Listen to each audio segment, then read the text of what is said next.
Hey guys! Tonight we drift back to a world of silk stockings, candlelit corridors, and the rustling echo of brocade robes through marble halls. You're standing in the Grand Gallery of Versailles. Mirrors gleam in the glow of chandeliers. Gold leaf trims everything: walls, doors, even the chair legs. Perfume masks the musk of too many powdered nobles packed too close. And somewhere at the far end of the corridor, there he is, the man himself, Louis XIV, the Sun King, your guide tonight through a strange chapter of fashion, dental despair, and the kind of dedication to aesthetics that would make modern influencers weep. You look closer. The man's posture is perfect, his gaze steely, his outfit a breathtaking monument to excess. But his hair, oh, that hair, towering, curled, cascading like a royal waterfall of carefully arranged vanity. And yet beneath all that pomp, you catch a glimpse of something else, a kind of compensatory sparkle. You have no idea yet how much of this man's power depends on what sits on top of his head, or, in fact, what's missing underneath. Spoiler alert, you probably wouldn't survive this century without wigs, rouge, and an unsettling tolerance for bodily discomfort. So, before you get comfortable, take a moment to like the video and subscribe, but only if you genuinely enjoy what I do here. And if you're listening from somewhere warm tonight, leave your city and local time in the comments. I always love seeing where you're tuning in from. Now, dim the lights, maybe turn on a fan for that soft background hum, and let's ease into tonight's journey together. You're a fly on the velvet wall of a palace in the mid-1600s. Louis is still young, barely 20. The monarchy's power is shaky, his court full of ambitious rivals, and his face, well, his face is still mostly his own. No wigs yet, a full head of dark, flowing hair, not unlike the depictions of Apollo, the Greek god of light, which Louis quite likes comparing himself to. He's already deeply aware of the power of image, posture, and performance. Versailles hasn't even been fully built yet, but Louis is laying the foundation for both his palace and his persona. You follow him through these early days, as he asserts control over a turbulent court. This is a time of shifting alliances, conniving uncles, and nobles who aren't sure whether they're more afraid of him or amused by him.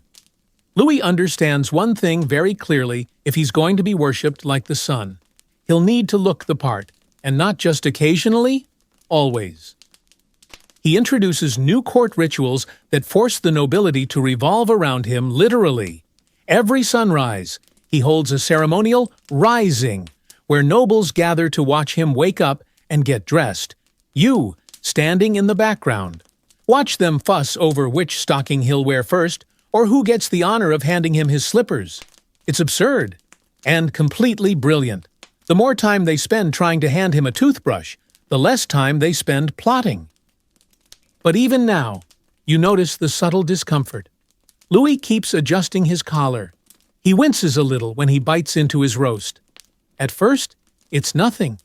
But the court barbers and doctors are already whispering. His teeth hurt. Not all the time, but enough to matter. And although he doesn't say it out loud, Louis is already dreading the day the world might see him less than perfect. You catch him once staring at his reflection longer than usual. He tilts his head, examining his hairline.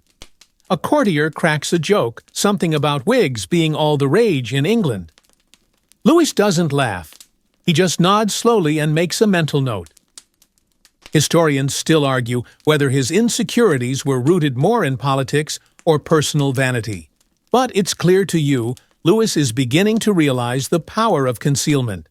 And when concealment fails distraction, look at the lace, the jewels, the dramatic gestures, anything to keep the eye moving, never lingering too long on the flaws. Around this time, you start to see the rise of the portrait painters.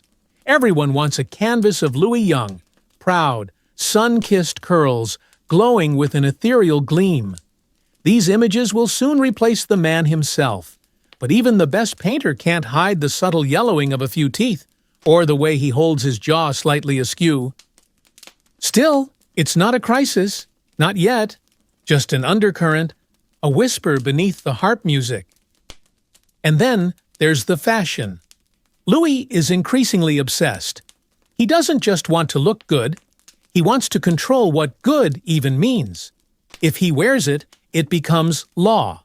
So he makes rules, actual laws, about who can wear what fabrics, what colors, what cuts. You're standing in the dressing room when he decides lilac is now only for minor dukes and courtiers who haven't paid their taxes. This is the beginning of a reign where image is currency. And your job, tonight, is to follow every layer of that illusion right down to the powdered roots. By the end of this section, Louis still has most of his own hair. His teeth, though, they're becoming a problem he's not ready to face. Not yet.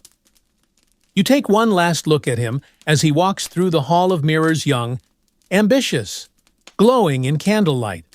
He doesn't know what's coming. He doesn't know that soon. He'll have a wardrobe just for wigs, or that eating will become a royal ordeal. For now, the illusion still holds. But not for long. You're perched on a gilded stool in a corner of the royal dressing chamber, watching a teenager slowly realize his own hairline is receding. Not drastically, not yet, but just enough to notice.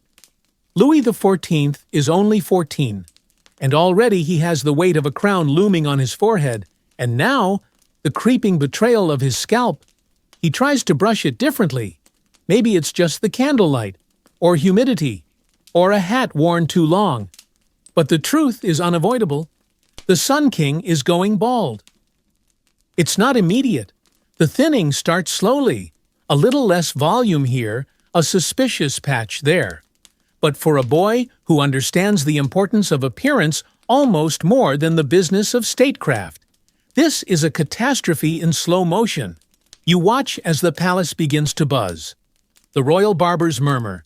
The ladies-in-waiting say nothing out loud, but their glances linger a second too long. Louis begins to wear his hats indoors. Historians still argue whether the cause was genetic, stress-induced, or a result of the bizarre concoctions used in 17th-century hair care. Lead powder, animal fat, crushed herbs, and yes, sometimes pigeon droppings. You wouldn't put any of it near your scalp, but in this world, that was just the start of a morning routine. Combine that with a diet lacking in vitamins and the constant pressure of leadership, and Louis's hair doesn't stand a chance. One court physician always eager to impress suggests applying boiled nettle water and sleeping with a raw onion taped to the scalp. Louis declines. For now. By 15, he starts to panic. He's too young for this. The portraits still show him as the golden boy, lush curls, radiant cheeks, eternal youth. But in the mirror, the parting is wider. The temples are suspiciously bare. He begins limiting who can be near him during dressing, particularly at bedtime, when the wigs come off and the real Louis is revealed. You notice that the staff now refers to his evening chamber as the eclipse, a small joke at the expense of the Sun King's vanishing rays. This is the moment the obsession truly begins. Wigs had existed in Europe for centuries. Of course, used for fashion, formality, and frequently to cover signs of disease. But Louis doesn't just wear wigs, he elevates them. He makes them mandatory for court appearances, slowly encouraging, then outright demanding that every nobleman follow his lead. If the king wears a wig, so must you. If the king's wig is shoulder length, so is yours. If his curls are double powdered and perfumed with rose oil, you better smell like a flower shop on fire. At first, the wigs are subtle. You almost wouldn't notice. A little lift, a bit of volume, but soon they become architectural. Layers of curls are stacked, back-combed, and set into towering shapes, supported by wire frames and often decorated with ribbons, pins, and even tiny birds. Louis commissions special cabinets to store his growing collection. You peek inside one morning, there are 7 different wigs labeled just for Mondays. You can't help but laugh when you see a footman trip over a wig stand while trying to dust the corner. It's almost absurd, but to Louis, this isn't a joke. This is survival. His power, his divinity, rests on appearing untouchable, ageless, flawless, eternally golden. Baldness, in his mind, is a threat. And so, the wigs must grow. And oh, do they grow! His personal wigmaker becomes one of the most important men at court. Paid more than some generals, the man even receives a royal pension just for making sure the king's curls bounce properly during morning processions. You're there one day when the wigmaker brings in a new design, a triple-layered, side-parted marvel made of woven yak hair and dyed with walnut shells. Louis beams. Everyone else nods in fake admiration, terrified to say it looks like an overturned bush. You notice Louis no longer lets anyone see him without his wig. Even his mistresses are sworn to secrecy. He keeps a small folding screen near his bed, behind which he quickly slips the wig on if someone enters unexpectedly. This becomes such a norm that new servants are trained to cough loudly before entering a room, giving the king time to prepare his royal presence. Despite all this, Louis still clings to vanity. He insists that the official portraits remain accurate to a point. Artists are encouraged to capture the essence rather than the detail. One court painter is caught repainting the same curls for 3 years. By the time the portrait is finished, the hair it shows hasn't been on the king's head in half a decade. Now, of course, it's not just about the wigs, it's about the illusion. Louis starts using more powder on his face. He applies rouge to make his cheeks glow. He wears high-heeled shoes to assert dominance even over courtiers taller than him. His clothing becomes more elaborate, more dazzling, more distracting. You realize, as you trail behind him through Versailles, that the entire palace is becoming a costume, a set piece in the theater of monarchy. And yet, underneath it all, the worry never quite leaves him. You catch him late one evening, sitting alone at his writing desk. The candles flicker, his wig is off, a small, patchy scalp gleams faintly in the mirror. He looks older than he is, more fragile. He stares at a sketch of himself from 10 years ago, then quietly, slowly, he folds it up and places it in a drawer.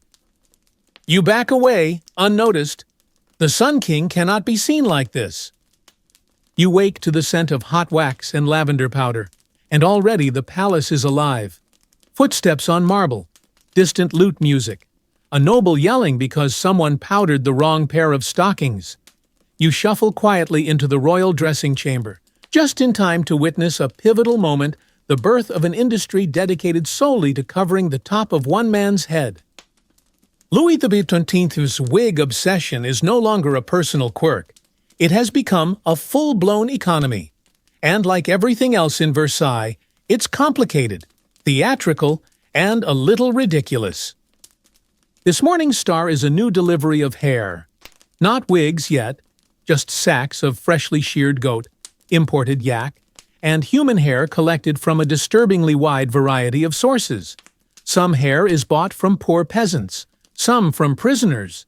A few strands may even have belonged to unwilling donors, if you believe the more unsavory rumors whispered in the darker corners of the palace kitchens. The royal wigmaker, Monsieur Binet, steps forward with flair.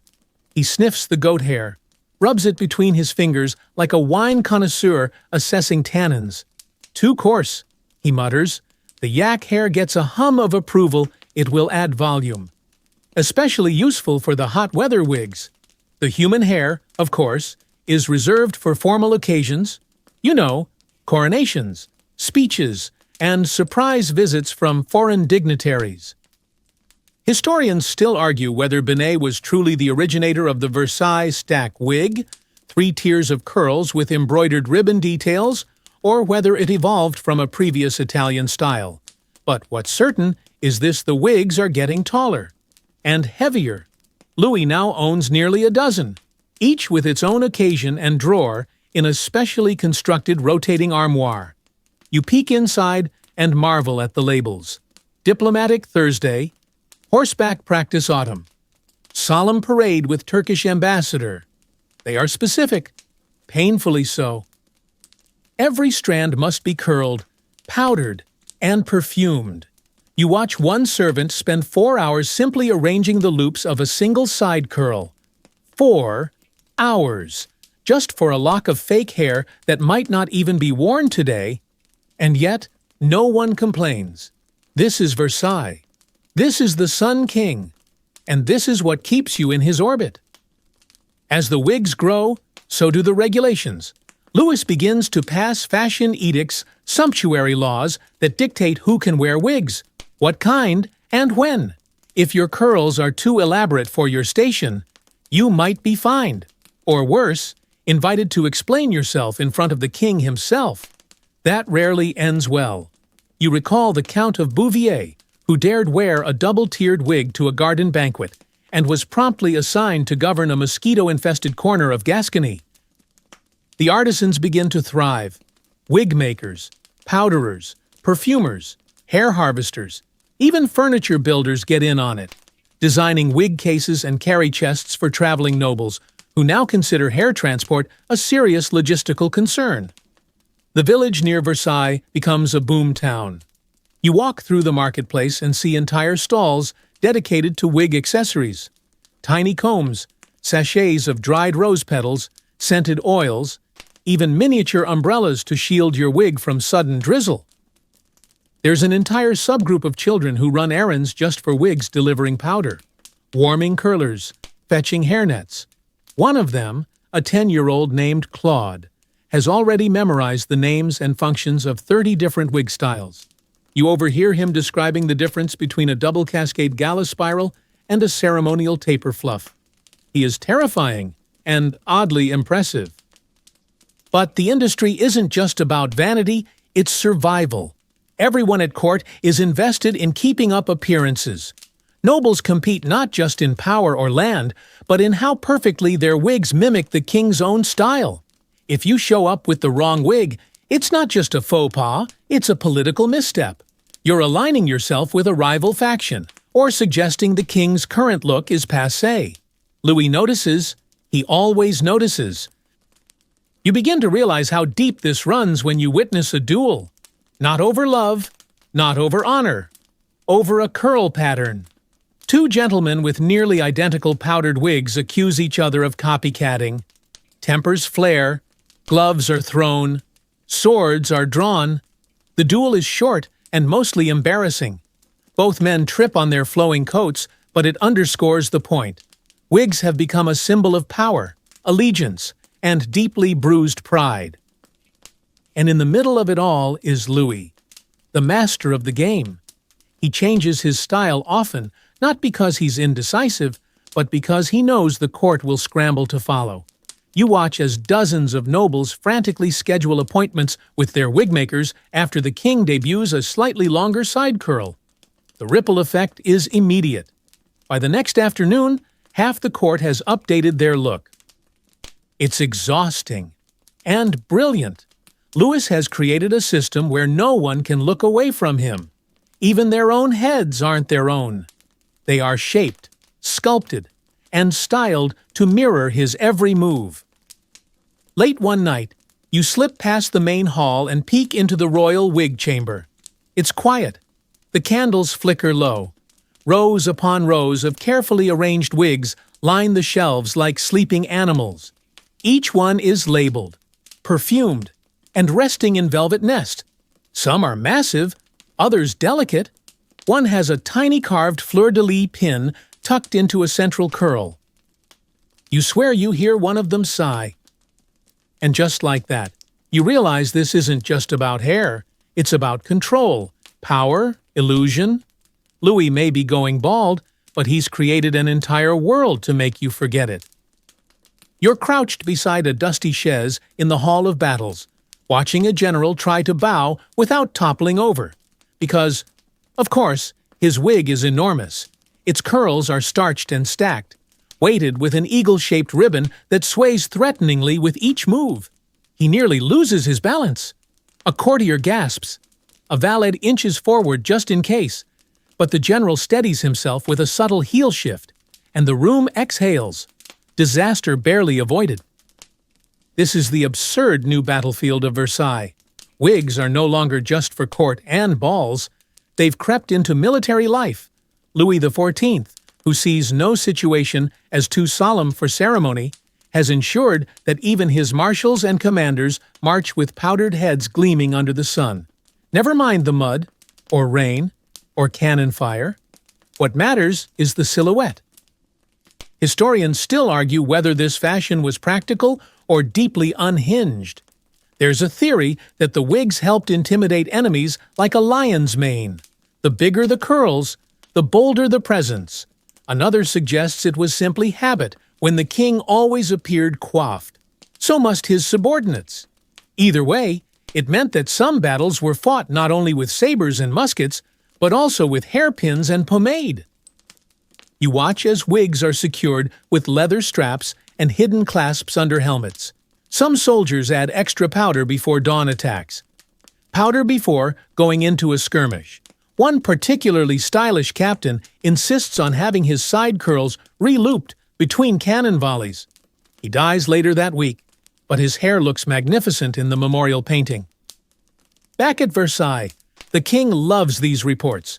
He laughs heartily when told that his general's wig was knocked off by a cannonball blast, but recovered intact and worn again by lunch. Louis even coins a phrase le panache militaire to describe the combination of courage and couture he expects in his army. It becomes a motto, a commandment, even. And then, there's the ceremonial side. Louis presides over countless parades, reviews, and mock battles staged in perfectly manicured fields. You stand beside him under an ornate tent as rows of soldiers march past, their wigs swaying in unison. The sun catches the powder in the air. It's like watching a giant, scented cloud of authority float across the grass. These performances serve a purpose. They reinforce the myth that France under Louis is orderly, elegant, and invincible, even when the reality, well, isn't. You recall how the war in the Spanish Netherlands drained the treasury, how the countryside suffers from famine, but none of that touches this pageant. Here, the wigs are always upright, the curls never collapse, the illusion holds. Still, it's not without problems. You watch one poor ensign sweat so profusely beneath his hairpiece that the glue melts, sending curls sliding down his cheeks mid-salute. His superior blinks, but says nothing. Everyone pretends not to notice. That's the unspoken rule now. If something disrupts the royal aesthetic, it didn't happen. One of the strangest wig episodes comes during the Siege of Lille. A supply mix-up results in the general's backup wigs being sent to Burgundy. For 2 days, he fights bareheaded. The scandal is immense. Back in court, Louis clutches his chest in mock horror. My troops are victorious. And bald, the room erupts in laughter, though later, the wigmaster responsible is quietly reassigned to polishing silverware. You begin to see how deeply wigs are tied to rank. Louis expands his system of visual coding. The size of your wig, the amount of powder, even the style of curl, all of it communicates your place in the royal order. Ministers wear the full cascade. Ambassadors get the double side sweep. Clergy are expected to wear modest waves, unless preaching directly to the king, in which case a ceremonial uplift is permitted. There's even a chart. You see it one day hanging in the servants' corridor, official wig codex for court and military usage. And of course, Louis is always on top, literally and figuratively. His wigs rise higher than everyone else's. He sometimes stands on hidden platforms, so the effect is exaggerated further. He becomes a vertical god, towering above his subjects. You recall the ambassador from Sweden, who allegedly thought Louis was part statue upon first entering the throne room. His hair, the ambassador later wrote, seemed taller than reason. There's humor here, of course. The wig's domination of court life leads to unintended consequences. You see noblemen getting stuck in doorways. Others must duck through carriages like folding chairs. During an opera performance, a courtesan's wig ignites from a candelabra. Panic breaks out, but the music never stops. Louis is delighted. "Let it burn," he says, sipping wine. She wore last season's style. Behind the comedy, though, lies something more poignant. You start to wonder how uncomfortable must it be. The wigs itch, they're heavy, they trap heat, and still, Louis wears them daily, even when no one is watching. Even when he's alone in his study, bent over documents, you spot the soft glint of powdered curls. This is more than vanity. It's a ritual, a shield, a way to armor himself not with steel, but with artifice. After all, you can't show weakness if no one can see your real skin. Late one night, you see a servant gingerly carrying a wig box through the palace gardens. He sets it down by a lit gazebo. Louis steps inside a few minutes later. Alone. He lifts the lid. Gently, he removes a new design lighter, longer, with streaks of silver woven into black curls. The moonlight catches on the strands. Louis smiles, just barely. He places it on his head. And even here, under the stars, far from the throne room, he stands taller. You're back inside Versailles, but this time the perfume can't quite mask the scent of something sharper iron, maybe, or infection.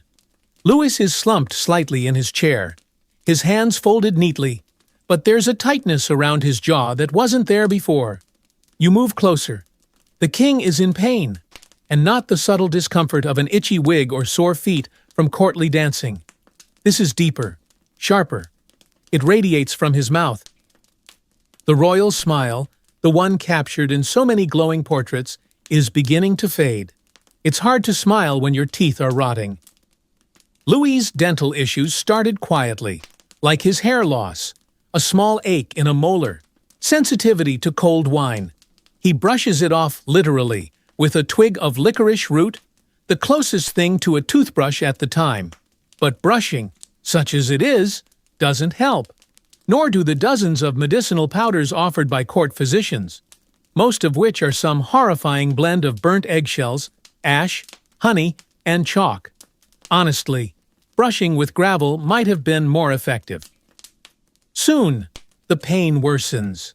Louis begins to chew only on one side of his mouth. He starts skipping certain dishes, altogether crusty bread, roasted nuts, even the famed boar pie that once made him grin like a child. At dinners, you notice he picks at his food, his lips pressed together when he smiles, if he smiles at all. A few courtiers whisper about it, but no one dares say it aloud. The king's mouth is betraying him. Historians still argue whether poor dental hygiene or medical malpractice played the larger role. It's likely both. Louis's court doctors were many things: loyal, creative, terrifyingly confident, but not exactly skilled in modern terms. You once overheard one of them recommend rubbing crushed emeralds into the gums to relieve swelling. Another prescribed boiling rose petals in brandy and gargling the mixture while kneeling. Eventually, the inevitable happens. The king must face the dreaded chair.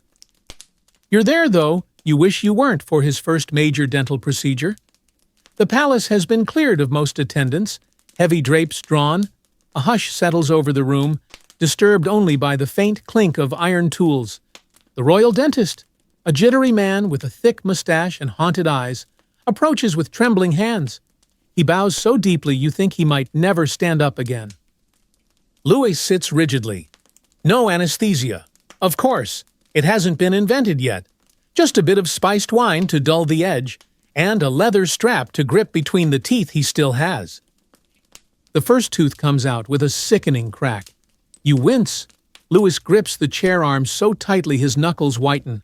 A second molar follows, then a third. Blood darkens the royal napkin tucked under his chin. The procedure takes hours. By the end, Louis is visibly pale, sweat-soaked, and exhausted, but stoic. The dentist nearly faints. In the days following, the palace runs on whispers. No official word is given, but everyone knows. Louis retreats from public view. When he reemerges, The change is subtle but real. His voice is softer. He speaks with more pauses. Sometimes he doesn't speak at all during meals. You watch as soups, soft fruits, and finely mashed vegetables begin to replace his usual courses. Beef is pounded into submission. Bread is soaked in broth. Wine is served warm and swirled to avoid biting cold against tender gums. To his credit, Louis adapts. He doesn't wallow. He controls the narrative. New portraits show him with closed lips, eyes stern, hair even more magnificent than before. If anything, he leans harder into spectacle. Bigger wigs, brighter silks, more powdered cheeks. The smile may be fading, but the Sun King refuses to dim. Of course, it's not all smooth. You witness a few awkward moments. A particularly spicy sauce brings tears to his eyes. A crumb gets caught where a tooth used to be, and he chokes slightly mid-conversation. During a formal greeting, he forgets and grins too widely, exposing a noticeable gap. The ambassador pretends not to see. Everyone pretends not to see. But there's one thing Louis can't pretend away: the smell. Without teeth, and with frequent abscesses, his breath worsens. Courtiers begin carrying scented handkerchiefs at all times. The perfume industry booms, thanks in no small part to everyone trying not to gag during close audiences. You pass through a corridor one day and hear two nobles quietly debating whether rosemary or clove oil is more effective at royal masking. The answer, by the way, is neither. Still, Louis finds ways to distract. He issues new edicts on fashion. He starts wearing more elaborate jewelry. Even his gloves are scented now.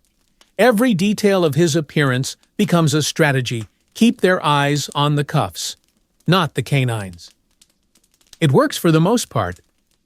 One evening, you find yourself standing near the chapel entrance as Louis takes communion. He bows, lifts his chin, and receives the host. But when he turns, there's a brief moment, just a flash, where you see it clearly. The collapsed gum line, the missing teeth, the once beautiful mouth now shadowed with absence. And then, just as quickly, the wig catches the light, the robe shimmers, and the illusion resumes. You wake early to the sound of clinking instruments and muffled groans. It's not the usual morning bustle of Versailles. No perfume, no laughter, no rustle of silk, just tension. Today, the king is having another dental session, and the mood throughout the palace is uneasy. The tools are already laid out: steel, bone-handled, slightly rusted. They look more like torture devices than instruments of medicine. The royal dentist, the same jittery soul with the haunted eyes, dabs sweat from his forehead. He's already muttering to himself. You know things are bad when the dentist is more nervous than the patient. Louis enters slowly, wearing his morning wig shorter, lighter, easier to wash if, well, things get messy. He's not smiling. You haven't seen him smile in days. His jaw looks a bit swollen. He waves the room silent, then sits. The procedure begins. This time it's not just extractions. It's scraping, prodding, cauterizing. No anesthesia. Again, just spiced claret, grim determination, and several linen cloths soaked through in the first half hour. At one point, the dentist has to rest his hand from the effort. Louis doesn't scream, but he does grip the chair hard enough to leave marks. Historians still argue whether this series of brutal procedures was necessary, or if they were simply what 17th century medicine had to offer. Either way, it leaves Louis worse off. More teeth gone. One infection lanced, another apparently forming. He begins slurring some consonants, particularly S and ch. You notice this during evening prayers, where his voice, usually deep and commanding, now sounds as though it's navigating around a soft sponge inside his mouth. After the latest ordeal, Louis spends more and more time in his private quarters. The court shifts slightly in response. Nobles linger near his valet instead, hoping for news. Courtiers begin exaggerating their own ailments as conversational cover, hoping the king won't feel self-conscious if no one else is smiling either. It almost becomes fashionable to look vaguely unwell. Pale cheeks, downcast eyes, chewing less. The royal body sets the tone for the entire palace. And right now, the tone is fragile, fabulous, and maybe on a soft food diet. You notice the meals evolve too. The royal kitchen gets creative with texture. Entire birds are deboned and pureed into pastes, then reshaped to resemble themselves, like edible origami. Custards become complex political statements. The court pâtissier invents a new type of savory flan specifically for the king, flavored with lavender and chicken stock. It is not a hit, but everyone claims to adore it. Servants develop hand signals to discreetly offer Louis softer dishes without drawing attention. You see a footman tilt a silver tray slightly left code for the duck is tender today. Another uses a white linen tucked twice over the arm to indicate pureed carrots. There's a whole language of fabric folds and triangles now, and the kitchen staff are practically choreographers. And then there's the mirror.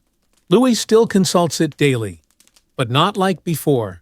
Where once he admired his reflection, now he inspects it, eyes narrowed, jaw subtly working, checking for signs of further collapse.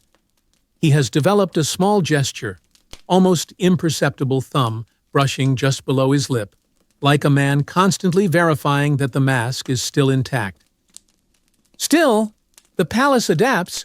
Louis, ever the strategist, begins limiting direct eye contact during meals. He speaks more from behind a fan, a goblet, or his heavily embroidered sleeve.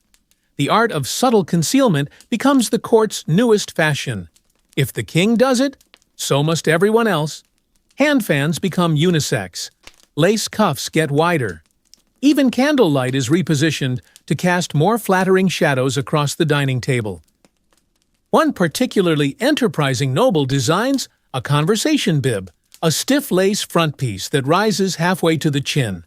To catch crumbs, he claims. No one buys it, but soon, half the dukes are wearing them. You recall a moment during a particularly formal banquet. Louis rises to give a toast. He lifts his goblet, says a few carefully chosen words, he's avoiding sibilance again, and then smiles. Just briefly, just barely. The room holds its breath. His smile is tight-lipped, of course, but his eyes sparkle, daring anyone to mention what's behind that expression. No one does. The royal dentists continue their grim work in private. You're there once when they try a homemade mouth rinse involving myrrh, alum, and vinegar. It doesn't help. Louis winces, spits it out, and mutters something that loosely translates to horse urine would be an improvement. Evenings grow quieter. Louis prefers soft candlelight, fewer visitors.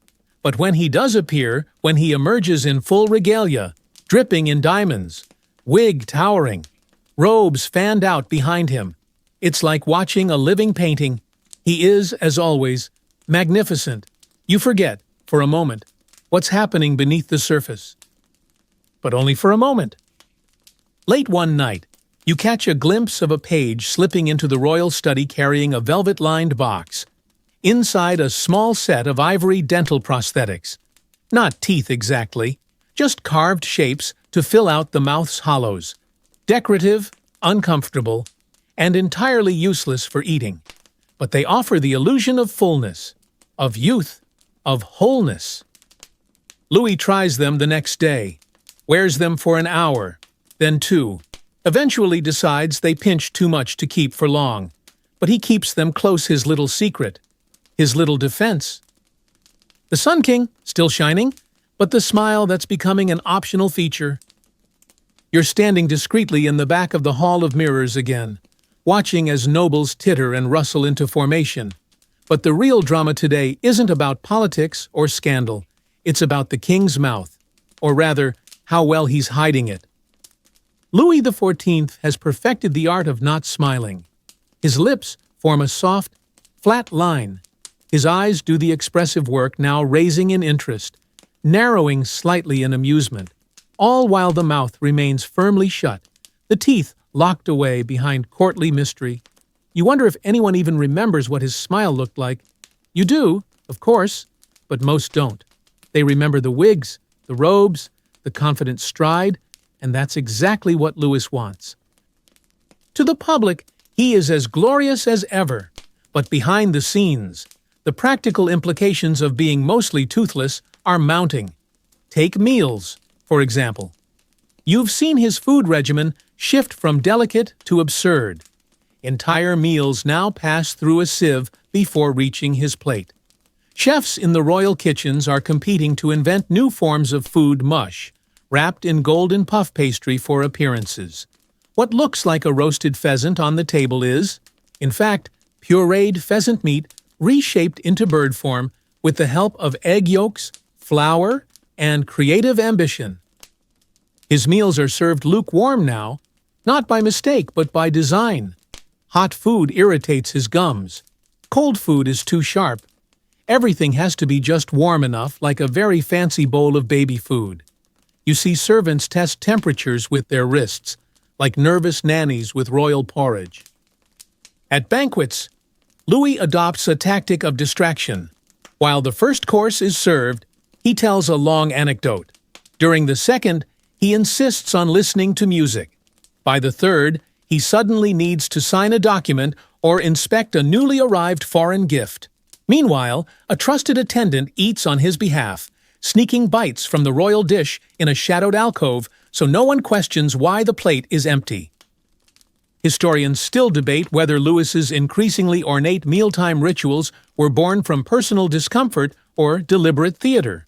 The truth is probably both.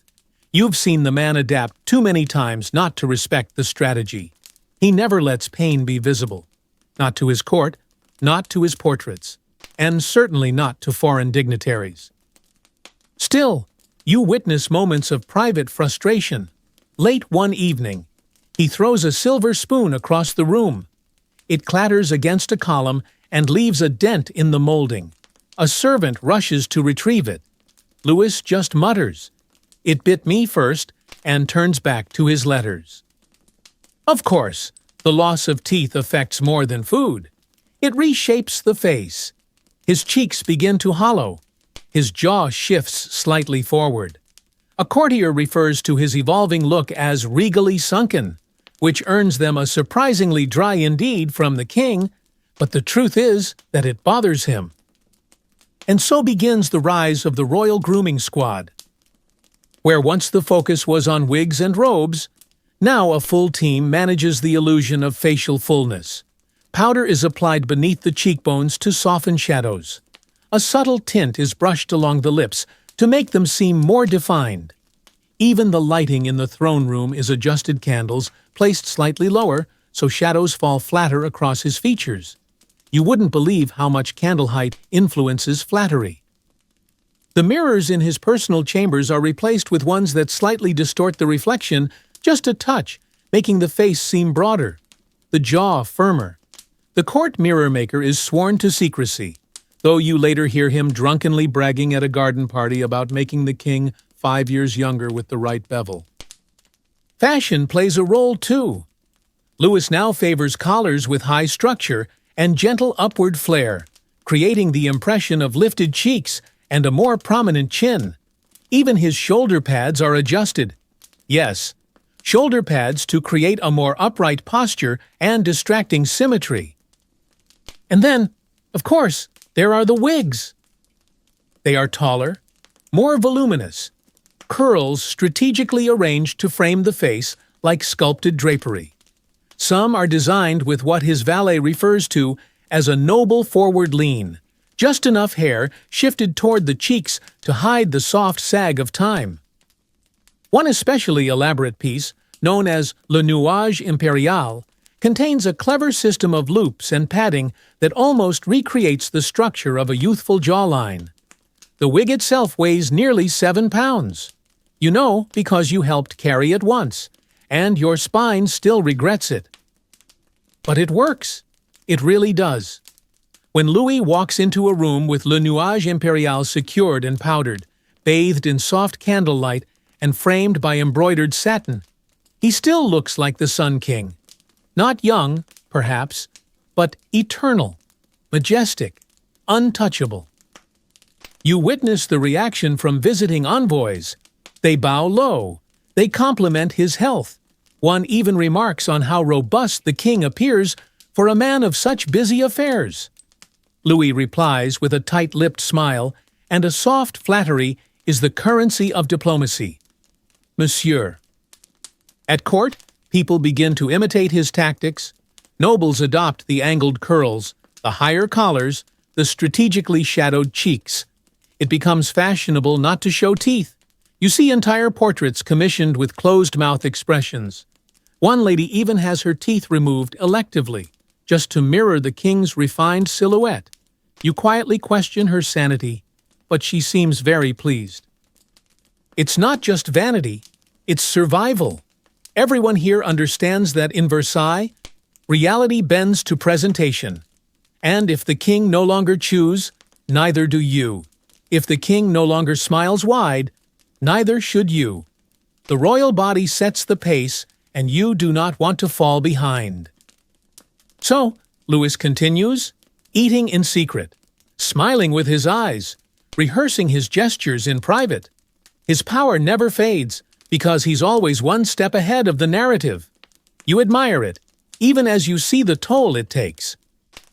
And one night, as you pass his chamber, you catch a glimpse through the slightly ajar door. Louis stands before a mirror, adjusting his wig. He tilts his head, brushes one curl forward, then leans in close, examining the lines around his mouth. He doesn't frown. He doesn't sigh. He just nods once, then steps back into his illusion. The day begins with a royal inspection of the wardrobe. Not clothes this time, but wigs. You follow Louis into a long, temperature-controlled hallway hidden deep within Versailles. It's not marked on any public map, but it exists, La Galerie des Perruques, the wig gallery. The door opens with a hush.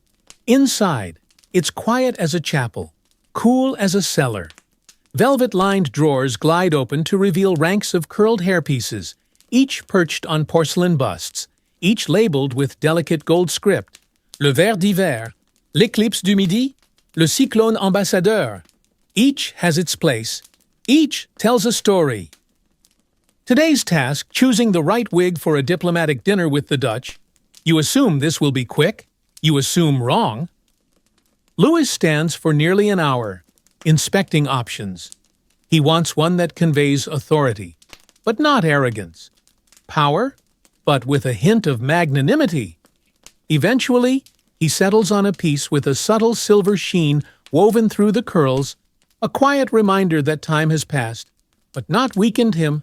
It's tasteful, commanding, and, importantly, slightly longer on the left side to balance a small facial asymmetry that has worsened since his last extraction. Historians still debate whether Louis truly had 40 wigs at any one time, or whether the number was a symbolic one for each year of reign. Perhaps, but you've counted them. And yes, there are more than 40. Some are ceremonial, others functional. Some have never been worn but were commissioned just in case. There's even a mourning wig, dyed deep ash gray with black velvet ribbons woven through. He wore it only once, at the funeral of his son, and afterward had it sealed in a glass case. You peer into the next drawer. This one holds weather-specific wigs. Summer wigs are lighter, made with finer strands, and heavily perfumed to counter sweat. Winter wigs are thicker, lined with wool, and built to endure long court days without sagging under candle heat. You spot one that has a hidden pocket for a lavender sachet sewn behind the ear. Scent. Always scent. It's the only defense against the humidity of breath, powdered velvet, and slow decay. And there's a category even stranger, the emotional wigs. These are categorized not by function, but by mood, decisive, reflective, mildly ironic. One wig flatter, Longer, less curled, is reserved for sessions with court philosophers. Another, with sharply kinked curls and a streak of blue thread, is rumored to be for days when the king is displeased with Parliament. You chuckle at the absurdity, but then you realize it works. These wigs are psychological armor. They communicate without words. You remember the day he wore the forgiveness wig, soft golden waves, parted gently, no powder. A noble who had feared exile was instead granted a pension. The wig had set the tone before Louis ever opened his mouth. But today, he chooses Le Vent Royal, a masterpiece of balance long, elegant, tightly curled around the temple, and slightly raised in the back for better posture illusion. The king nods.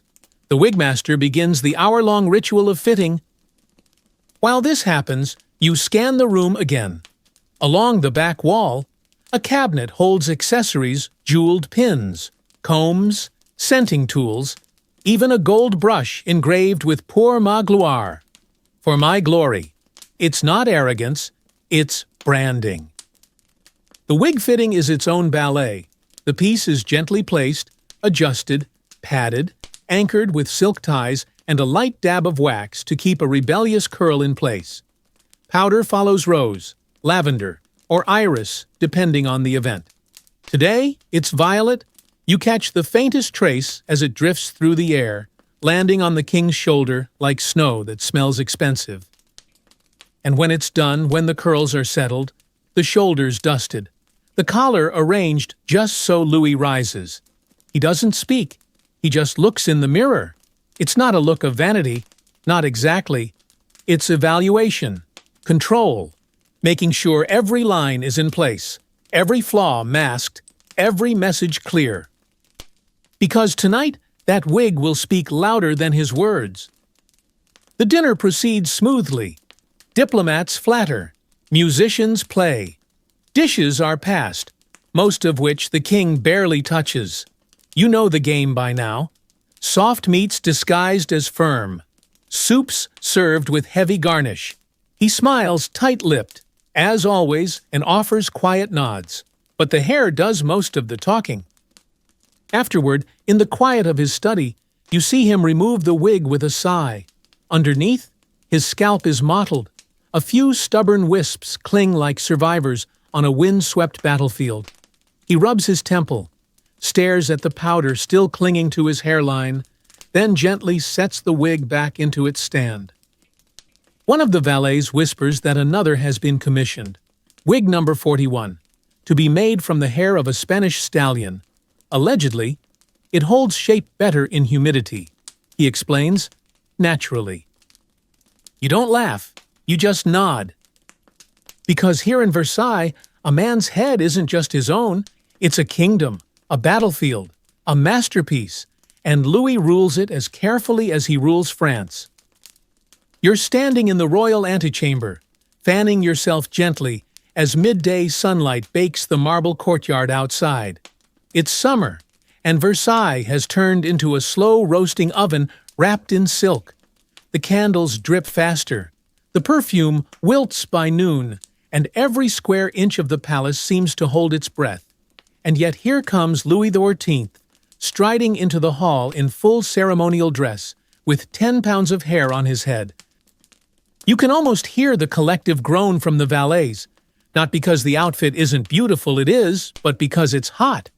And the king, he's wearing Le Soleil Triomphant, one of his most extravagant wigs, dozens of cascading curls, looped and stacked, layered in powdered tears that shimmer like toasted meringue under candlelight. It's heavy, it's humid, and it's ridiculous. You can see the sweat already collecting at the base of his neck. Behind the throne, a discreet attendant stands with a folded fan, ready to stir the air in 5-minute intervals. Another servant carries a linen cloth in his sleeve to blot the king's forehead between audiences quickly, silently, with the sleight of hand of a seasoned magician. Still, Louis doesn't let on. He sits with perfect posture, hair bouncing slightly with each nod. No one dares mention that he is slowly cooking beneath it all. That would be uncouth. And besides, everyone else is suffering too. You see it in the nobles packed into the gallery, fidgeting beneath their own wigs, some beginning to wilt, others clearly sagging on one side. The scent of floral powder and body heat creates a unique Versailles perfume rose, lavender, and panic. One marquis accidentally leans against a gilded column and leaves behind a white crescent of melted wig powder. Another's wig slips slightly as he bows, and you catch the flicker of embarrassment in his eyes as he hastily adjusts it, hoping no one else noticed. Historians still argue whether Louis insisted on full dress in the hottest months out of stubbornness, theatrical obsession, or simple courtly control. Maybe it's all three, but what's clear is that he never compromises the illusion, even when the rest of the court quietly swoons. You once saw a noblewoman faint in midsummer, collapsing sideways into a soup tureen. No one broke character. She was lifted out with grace, given a spritz of orange water, and returned to her seat within the quarter hour. The music never stopped. And yet, the palace does try to compensate. Windows are opened carefully, never in direct view of the king. Fans are passed around, but only to the most senior courtiers. Buckets of ice are hidden in alcoves. Even Louis has a trick. He occasionally holds a chilled silver orb in his palm during long ceremonies. It's filled with frozen spring water. The chill passes through the skin, keeping his pulse down. You've seen it. So discreet, yet so deliberate. The wig itself becomes a battleground. Summer wigs are supposed to be lighter, but Louis refuses to sacrifice volume. So the wig makers adapt. New designs use wire cages beneath the curls to create shape without mass. One prototype involves a thin copper coil framework, padded with goose feathers light, airy, slightly absurd. Louis wears it once, complains it itches, and never wears it again. Another attempt involves weaving the wig with silk threads for breathability. The result looks beautiful, but collapses under the weight of the powder. You find it later discarded in a trunk labeled échec, juin, failure, June. You start to notice small signs of rebellion among the courtiers. One man sneaks a cooling patch beneath his wig. Another replaces some curls with hollow ones, filled with crushed mint leaves. It becomes a kind of arms race. Who can stay upright the longest without removing their wig or collapsing in heat stroke? At one outdoor ceremony, the king's wig powder begins to streak faintly down his cheek from sweat. Just a thin line, like a pale tear. You think no one else notices, but you see a valet discreetly replace the candlelight from that side of the room with shaded lanterns. Problem solved. Illusion preserved. There's a word for all this, whispered in corridors. Peruke fatigue, wig exhaustion, the sense of being crushed beneath heat, status, and curl. And yet, everyone continues. Because Louis continues. The irony is, he hates the heat. You've seen him retreat to shaded gardens, plunge his hands into cold basins. He speaks often of the Alps, the sea breezes of Brittany, but Versailles is his stage, and the performance doesn't pause for the weather. One evening, you catch him alone on a shaded balcony. He lifts the wig off slowly, his scalp glistening, his real hair nearly gone now except for a few wisps at the temples. He doesn't look embarrassed, just relieved. The breeze touches his head directly for the first time in hours. He closes his eyes. For once, he is simply a man standing in the wind. But only for a moment. The bell chimes. Guests begin arriving. The performance resumes. He slips the wig back on, straightens the curls, and walks back inside. Later that night, you overhear him say, "Let them believe I do not sweat," and they do. You're creeping softly through the servants' corridor behind the king's private study, led by the scent of something unfortunate. It's not the usual Versailles bouquet of rose oil and beeswax polish. No, this is something darker, damper. A mix of wet wool, old talc, and the kind of mildew that comes from tightly sealed spaces holding tightly sealed secrets. You know immediately you've found the wig storage overflow. Yes, overflow, because 40 wigs take up more than one closet. This hidden annex is smaller than the grand wig gallery, but more revealing. Here, wigs are stored after heavy use or awaiting repairs, resting like sleepy beasts in linen-wrapped cradles. Some are stained, some are frizzed beyond recognition. A few have started to grow things. One, you swear, twitches. This is the side of Louis XIV's wig collection the public never sees the aftermath. Because, no matter how perfect a wig appears in the throne room, once it's been worn through a 14-hour council session, 3 ceremonial parades, and an awkward outdoor mass in 90-degree heat, it needs help. And you get a front-row seat to the maintenance. Each wig requires hours of care. They are brushed, aired, re-curled with hot tongs heated over coals, repowdered, and scented. The perfuming is essential. No one wants to sniff week-old sweat trapped inside the horsehair latticework. The preferred scent rotation includes violet, bergamot, rosemary, and the occasional daring splash of ambergris. One valet claims ambergris is what respect smells like. You decide not to ask questions. Still, some wigs are beyond redemption. When a wig turns meaning, it develops a permanent odor or becomes structurally unsalvageable, it is quietly removed from circulation. Not thrown away, of course. That would be uncivilized. Instead, it is ceremonially boxed and stored in what courtiers call la salle des ombres, the room of shadows. You sneak a peek. Inside are dozens of faded hairpieces, curled like abandoned pets. The powder long settled, the curls gone limp. Some still bear traces of old perfume. Others carry scars, singed ends from candelabras, patches of missing hair from windstorms, or melted wax from ill-timed mass processions. Historians still argue whether Louis ever visited this room himself. Some say he once toured it during a melancholic winter evening, silently nodding to each forgotten style like a general visiting the graves of fallen soldiers. Others believe he avoided it entirely, preferring to remember his wigs at their most glorious.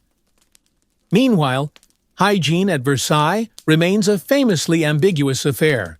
Despite the grandeur, the palace has no plumbing in the modern sense. Chamber pots abound. Hand washing is optional. Bathing is rare.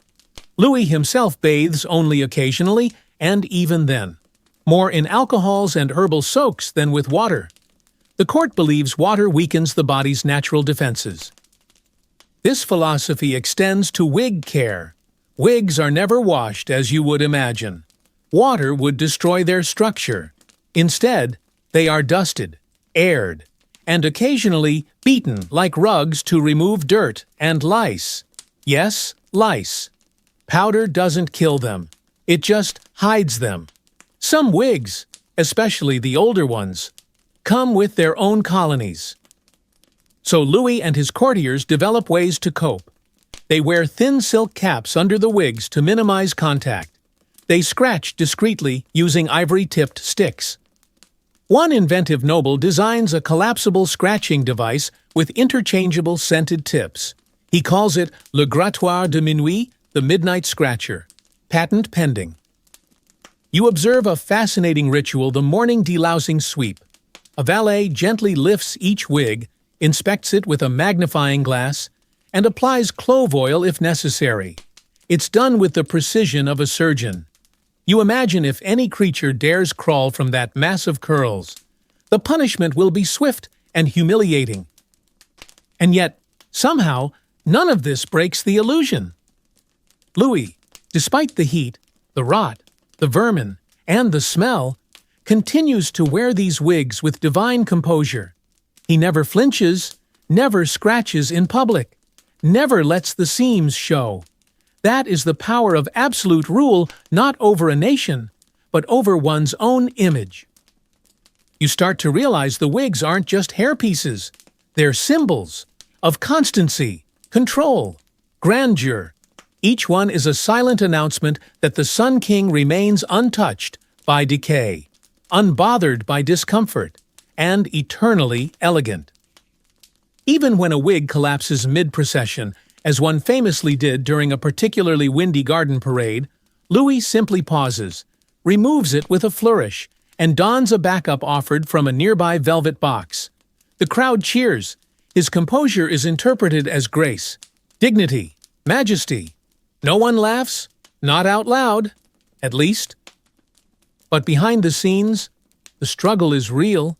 The wig room has its own staff hierarchy, powder masters, curling assistants, scent coordinators. It's a miniature court of its own, with its own gossip and rivalries. One powder master claims he can tell which foreign ambassador is visiting based on the density of the king's wig alone. The Pope full volume, the Dutch light dusting, Spain. No powder, just disdain. One evening, you overhear two servants arguing about the king's preferred curl pattern for winter audiences. Loose ringlets, says one. Tight waves, says the other. They nearly come to blows before agreeing that the true answer is whatever the king says it is after he's worn it. The wigs, the heat, the stink, the illusion, it's exhausting. But it's also strangely beautiful, because even in the rot and sweat and powder, Louis continues to rule not just a country, but perception itself. You find yourself weaving through the inner chambers of Versailles just before dawn, that rare moment when the palace is quiet well. Mostly, somewhere a dog is barking, somewhere a musician is tuning a lute, and somewhere, already, the wig room is awake. Because today, Louis has a parade. Not just any parade, a military inspection of the palace guards, followed by a ceremonial appearance on horseback in front of the Grand Canal. And this, as you know by now, means a very specific wig must be selected, one that can withstand wind, motion, and the vague possibility of bird activity. This morning's choice is La Crinière Impériale, the Imperial Mane. It's longer than most, with reinforced curls that are lacquered into place with a special blend of egg white, starch, and crushed violets. The result? A helmet of hair so stiff it might deflect arrows. You peer into the preparation chamber and see two valets holding it aloft between them like a crown forged in a bakery. Louis emerges in his silk dressing robe, already regal even without the regalia. He lifts the wig, weighs it in his hands, and gives the slightest nod. The fitting begins.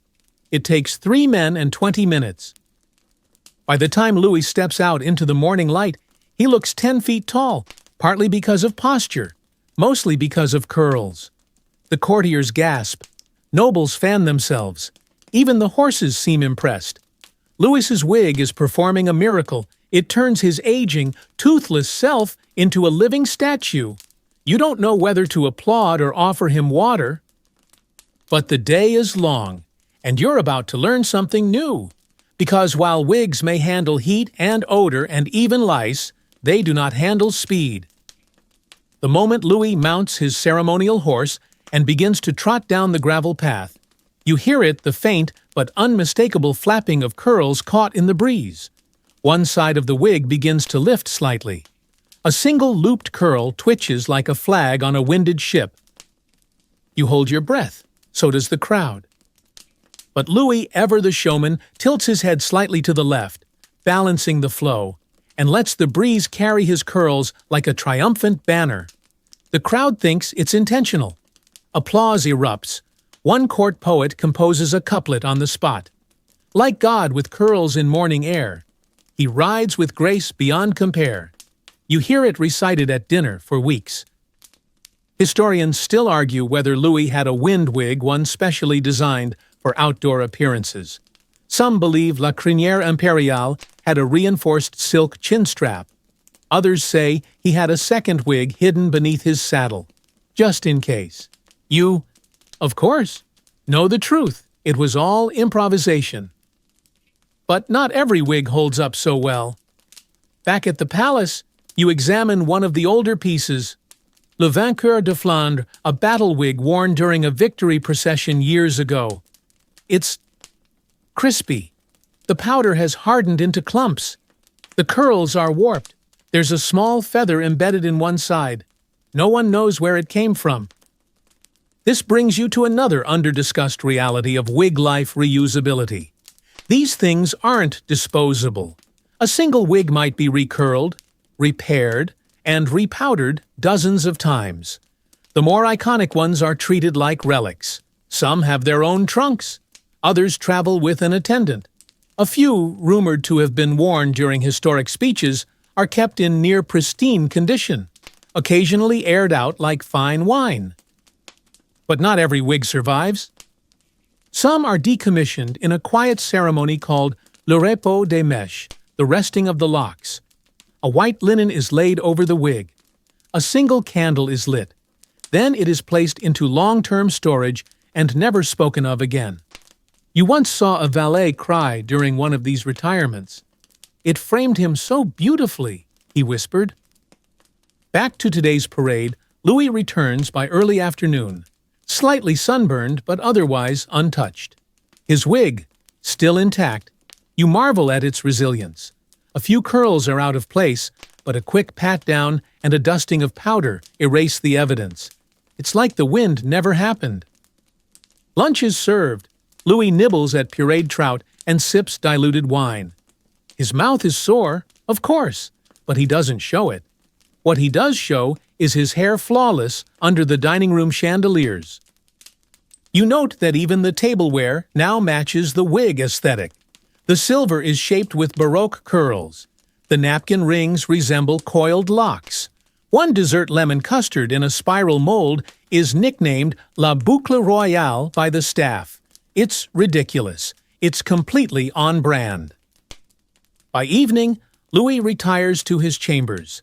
The wig is removed with surgical precision. His scalp is red and tender. A basin of cool water is brought, and he leans over it, breathing slowly, silently. You see the fatigue, but also the pride. He's survived another day as a walking statue. You wonder what it feels like to carry that much weight on your head. Not just hair, but expectation, history, legend, and to do it while chewing only with your front teeth. As the candles are snuffed out one by one, Louis stands before the mirror in his nightshirt. No curls, no rouge. Just a man with a fading jawline and a history of astonishing resilience. He lifts the glass of water to his lips, winces slightly, and sets it down. Then, he smiles just barely and whispers, "They still believe it." You nod, though he doesn't see you. Because yes, they do.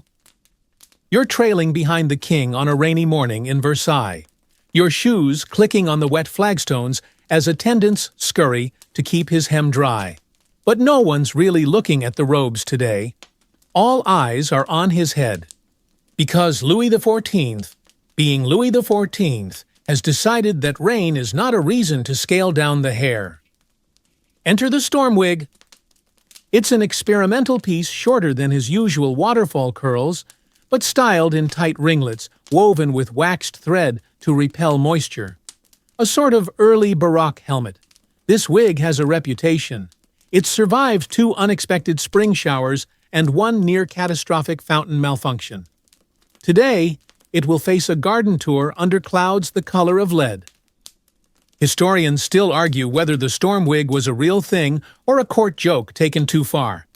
But as you watch Louis step boldly into the drizzle, hair bouncing defiantly, you know it exists. And it's ridiculous. And also weirdly impressive. The rain comes in soft at first, then heavy. Servants hoist parasols.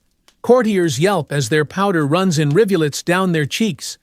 A duchess loses a ribbon to the wind. But Louis, untouched. His wig holds shape. It glistens slightly, like polished mahogany. Someone gasps. Someone else murmurs, "Majesté éternelle." You almost laugh. Then you see the king flash that same closed-mouth smile, the one that says, "Yes, I've lost most of my teeth, but I still look better than you." Inside, things are not so composed. The wig room is in chaos. Servants scramble to dry backup wigs using heated copper basins. Powder has clumped into strange shapes. One unfortunate valet slips on a patch of wet iris powder and crashes into a rack of ceremonial curls. Wig carnage. You help prop up Le Panache de Minuit, now flattened and soaked through. Its label reads, "For winter balls only." Tragic. Later that day, as the weather clears, you catch Louis inspecting the damage. Not to his attire, he's fine, but to the wigs, a few are ruined beyond recovery. One, retrieved from a garden hedge, still drips slowly onto the marble floor.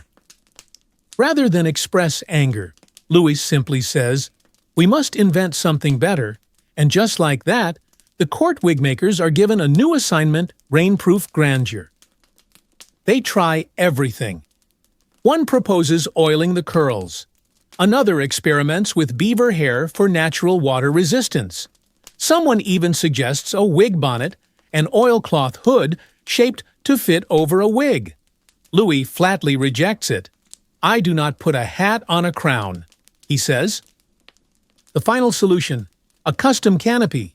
From then on, whenever rain threatens, 4 attendants form a tight square with ornate parasols, escorting the king like a mobile roof. The wigs are safe, dignity preserved. This might seem excessive, but in Louis's court, presentation is everything. He once delayed a state council by 20 minutes because his wig had not yet been powdered to seasonal softness.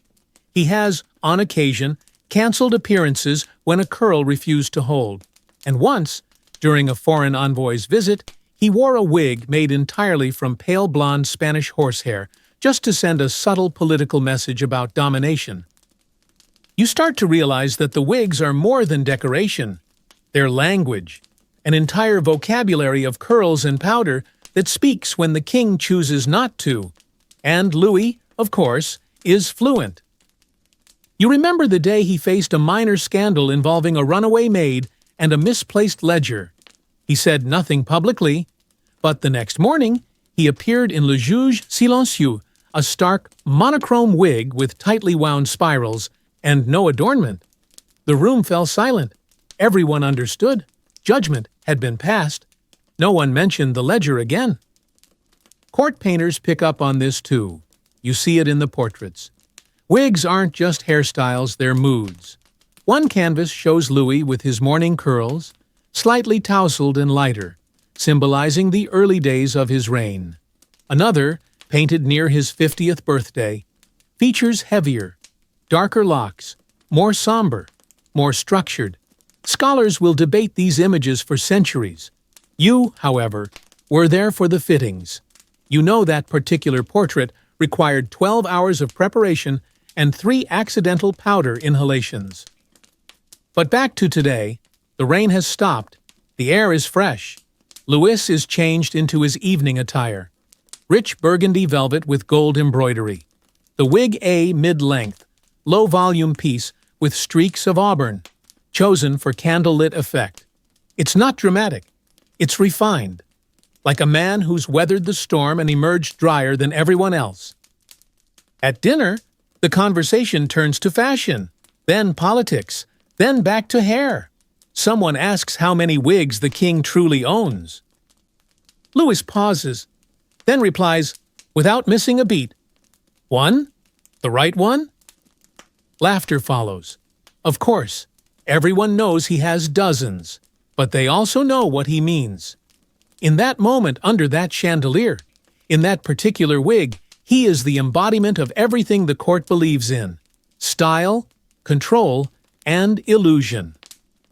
Later, as you help store the storm wig in its designated cabinet, you notice a faint musty smell still clinging to the underside. You think to yourself, even perfection sweats. And still, somehow, it dazzles. You've barely stepped into the grand salon this morning when a footman whispers, "The king is displeased with someone's curls." That's your cue. You follow the ripple of whispers down a corridor lined with velvet tapestries and gold-plated molding until you reach the day's most delicate battlefield, the royal grooming chamber. There stands Louis XIV, already fully dressed in lavender and ivory colors chosen, to imply gentle civility, while an unfortunate marquis quivers before him. His crime? A wig style one notch too ambitious. It's not just a fashion faux pas, it's an act of rebellion. His curls rise 2 inches higher than the king's current preferred silhouette. The room is silent, waiting. Then Louis says, with a voice as soft as it is surgical, "A head that climbs above mine risks tumbling." Historians still argue whether this statement was literal or metaphorical.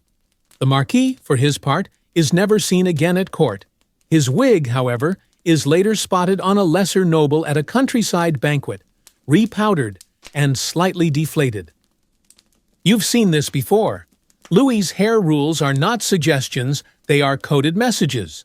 The size, density, and shape of a man's wig communicate loyalty, deference, and political alignment. A poorly timed side part can be a career-ending move. Court life becomes a choreography of curls. Ministers memorize not only policies but powder blends. Bishops align their wave patterns with current theological leanings. One nobleman even publishes a small book on the decorum of hair before the throne. It sells well, mostly out of fear. And it's not just men.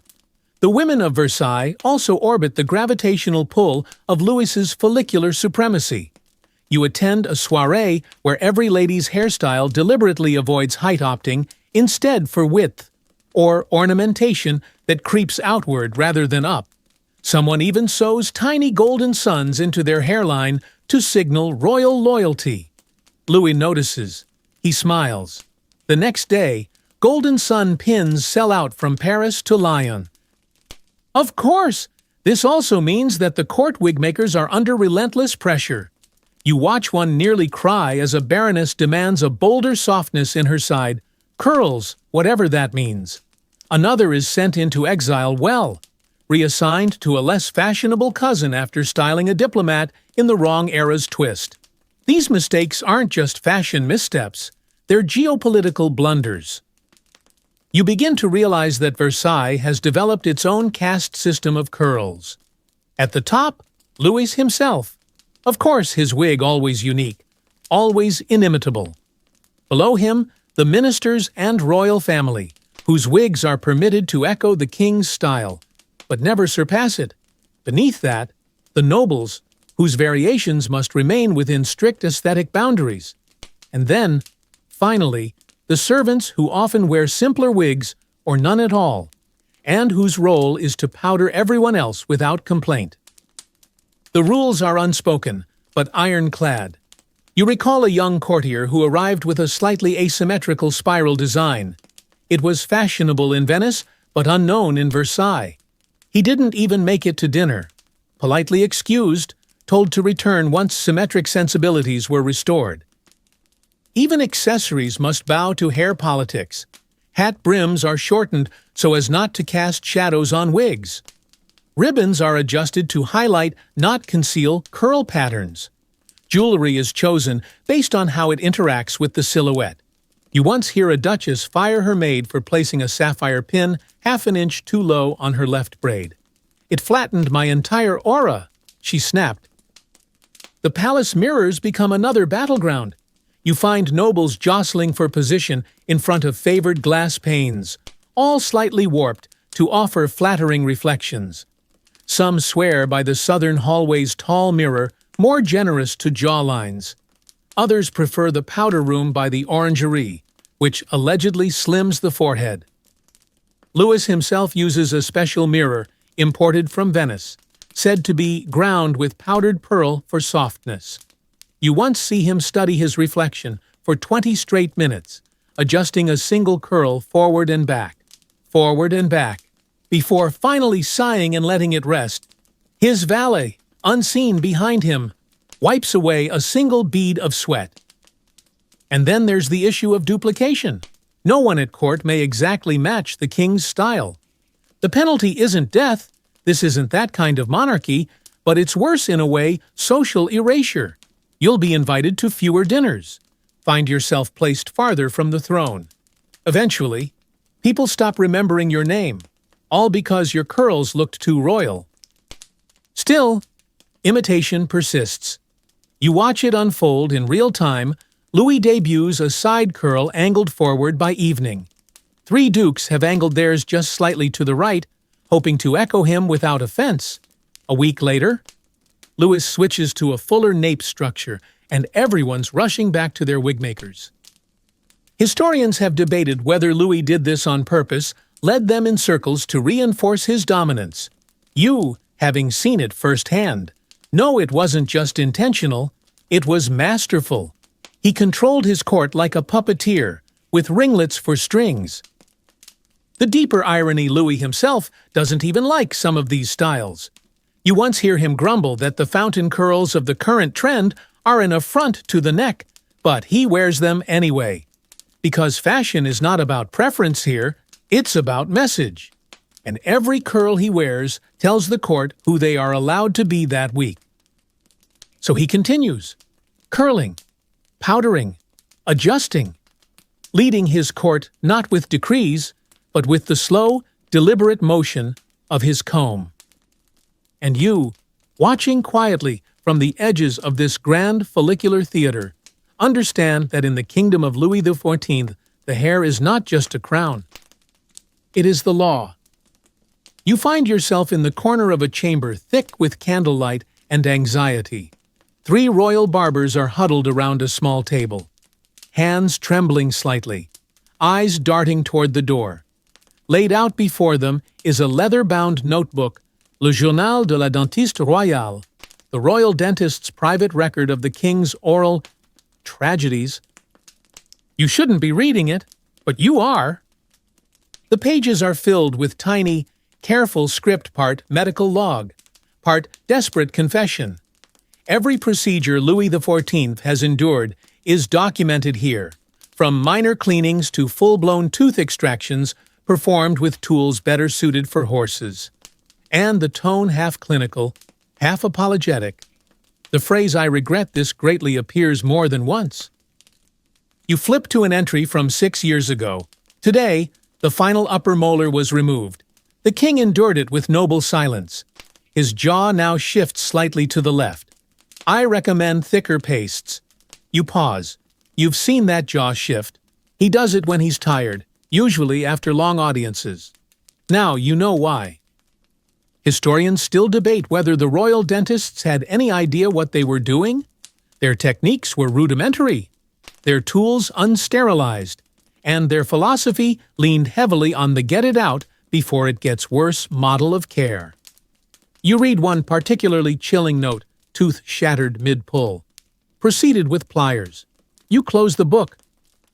Back in the king's chamber, Louis is preparing for an official portrait sitting. His valet applies rouge to his cheeks and dabs lavender water onto his temples. You glance at the wig chosen for the occasion, l'héritage serein.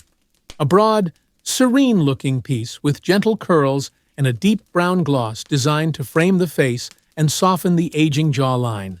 Perfect for hiding the sag. But there's a problem. Louis must speak in this sitting, not just pose. The artist wants to capture a moment of conversation, a regal gesture mid-speech. The trouble is, Louis can no longer form certain sounds without great effort. Anything with an S or EH hisses or mumbles? You've heard it yourself. Sometimes it sounds like the wind trying to pass through velvet. So, he adapts. He begins memorizing sentences that avoid those sounds altogether. He has secret lists of synonyms, words carefully selected not for meaning, but for pronunciation ease. Strong becomes mighty. Justice becomes fairness. Even France is sometimes exchanged for our kingdom. It's verbal gymnastics, and no one notices, because the performance is seamless. Louis even develops subtle tricks. He speaks slightly slower, pauses often, draws attention to his eyes and hands instead of his mouth. When giving speeches, he turns his head so the best-lit side of his face is the one where the denture fits best. It's a kind of choreography, and like everything he does, it's deliberate. You once catch him rehearsing alone in his study. Not the content, just the mouth movements. He practices saying glory 5 different ways, then power, then king, over and over. A man who has ruled longer than most people live, still rehearsing how to sound like himself. There's even a rumor quiet, always whispered, that he sometimes has food pre-chewed by trusted attendants when in too much pain to chew himself. You didn't believe it until you saw a plate of duck rillettes delivered to his chamber already mashed and shaped into dainty little portions. Almost like pâté. It was served on gold, of course, but the illusion was starting to fray. You're not the only one noticing. Some portraits begin to subtly adjust the king's facial shape. A slightly fuller cheek here, a straighter chin there. One artist is dismissed for rendering Louis's jaw too accurately. The painting is quietly destroyed. A new one is ordered. In it, Louis's mouth is gently pursed, eternally young, with no suggestion of pain or collapse. That's the version the public sees. The man behind it keeps his lips shut. Still, Louis never complains. In fact, he starts to lean into the mystique. He speaks less, listens more. His silence becomes a symbol of gravitas. Ministers interpret his every expression like scripture. One tilt of the head can shift the mood of an entire council. You see grown men panic when he raises a brow too quickly? It's power through economy. Every word now costs him something, so each one becomes priceless. Even so, there are private costs. You witness moments when the illusion falters. After long meetings, he sometimes retreats and breathes through his mouth, face slack with exhaustion. On the worst days, he avoids speaking altogether, responding with nods or scribbled notes. You once saw him try to laugh at a courtier's joke, only to grimace and cover his mouth with a gloved hand. And yet somehow this makes him even more legendary. The silent monarch, the man who rules with gestures, a king whose voice is so sacred, he barely needs to use it. One night, you're present during a private musical performance. A violinist plays something gentle and melancholy. Louis closes his eyes. His face, illuminated by candlelight, is utterly still. The music swells. A single tear rolls down his cheek. Later, someone claims he wept because of the melody. But you know better. You were close enough to hear the small, involuntary grunt he made when his jaw shifted too far. It wasn't music. It was pain. But no one will write that down. They'll say the king was moved, and maybe, in his own way, he was. Because even pain becomes performance when you're the Sun King. You're lingering near the portrait gallery, trailing behind a delegation of foreign visitors, all of whom are admiring the endless variations of Louis XIV, Louis on a throne, Louis on a horse, Louis gesturing nobly beside a globe. But something strange catches your eye. Each painting shows a man at the peak of his glory. Face smooth, curls luxurious, jaw sharp, and teeth, if visible, seemingly perfect. You know this is fiction. In fact, you're certain of it, because just hours ago you watched the king eat half a spoon of stewed parsnip and wince as if it were gravel. But the portraits must tell a different story. Always have. Always will. The gap between image and reality here is vast and carefully maintained.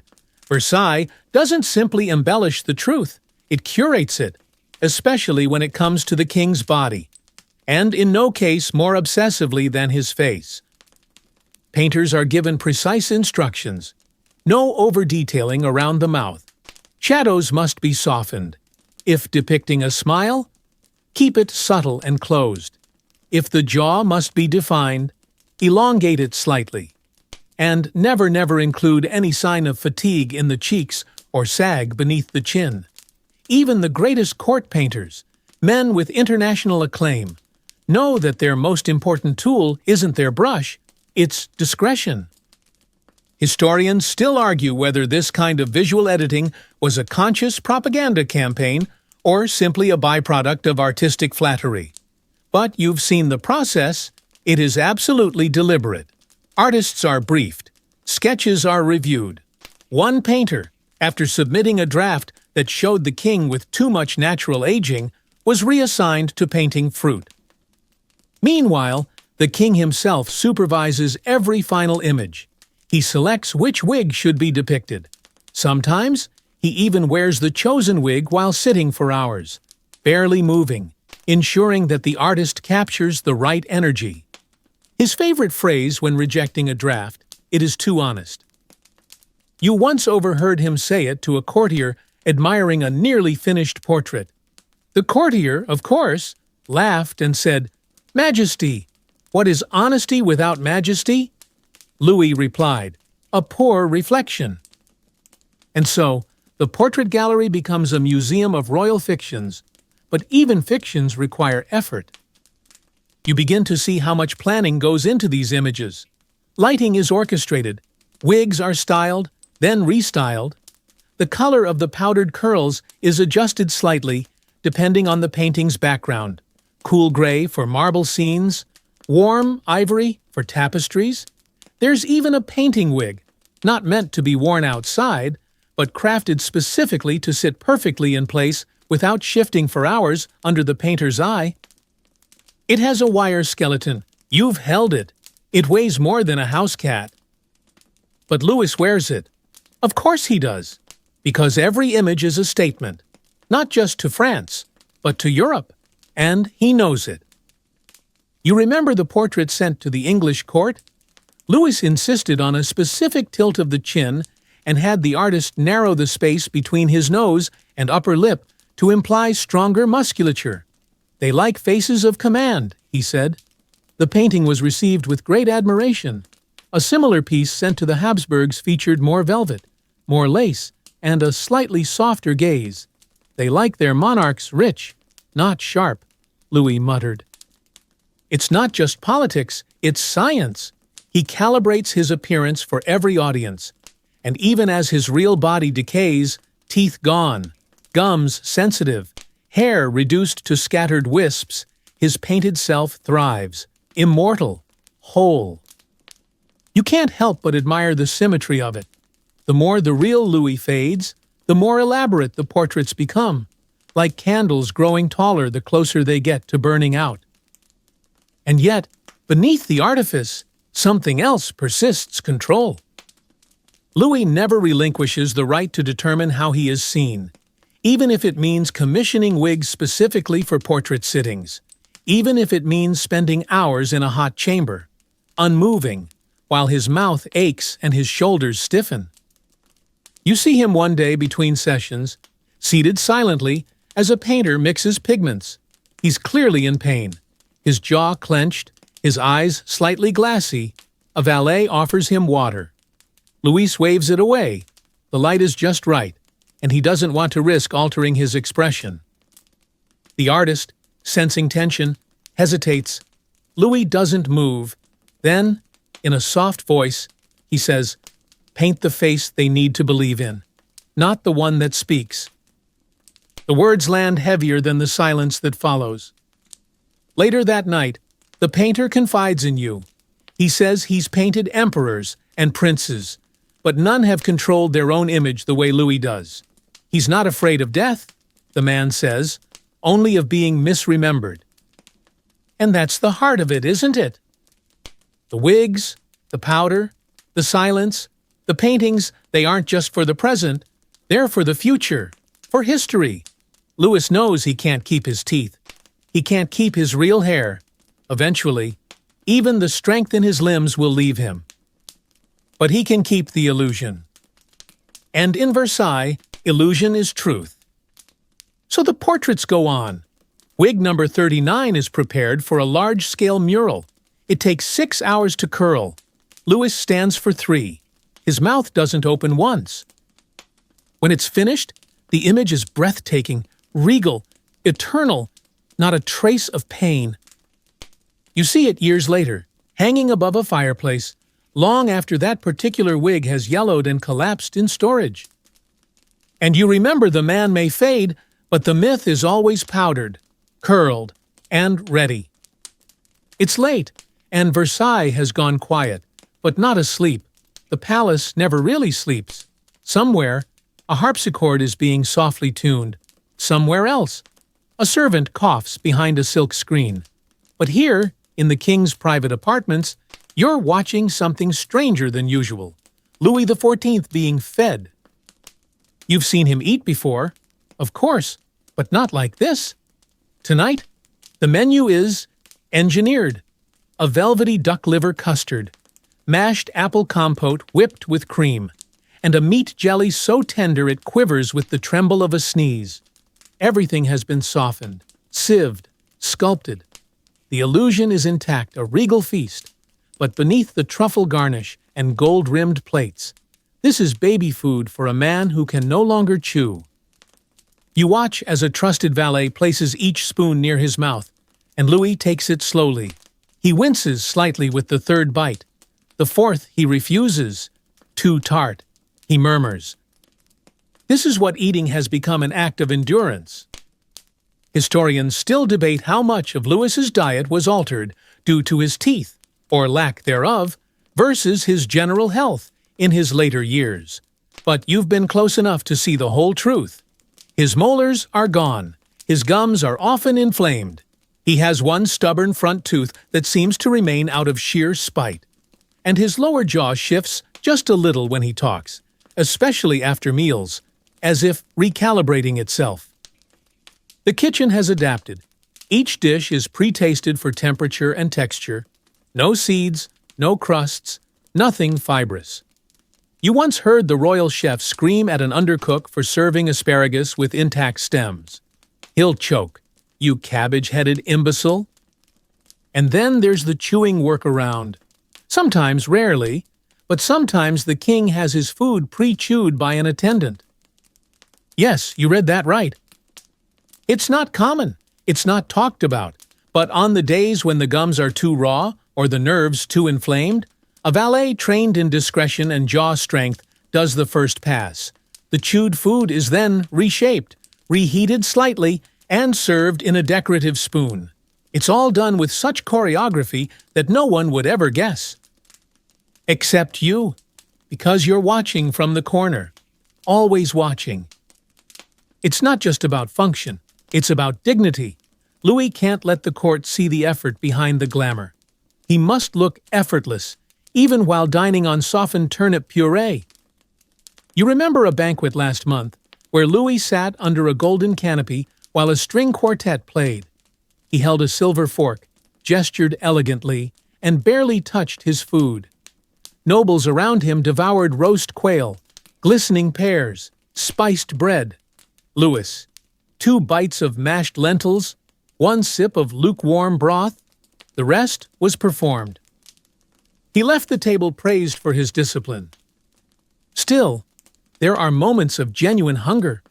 You once saw him devour a small bowl of poached eggs with such focus it was almost primal. Afterward, he leaned back, eyes closed, as if remembering what real satisfaction used to feel like. And then there's the wine. He loves wine, not the heavy, tannic kind. He prefers white cool, sweet, diluted with spring water and herbs. He swirls it in his mouth before swallowing, partly to soothe his gums, partly for the ritual. Once, you watched him swish it silently for nearly a full minute while thinking through a council decision.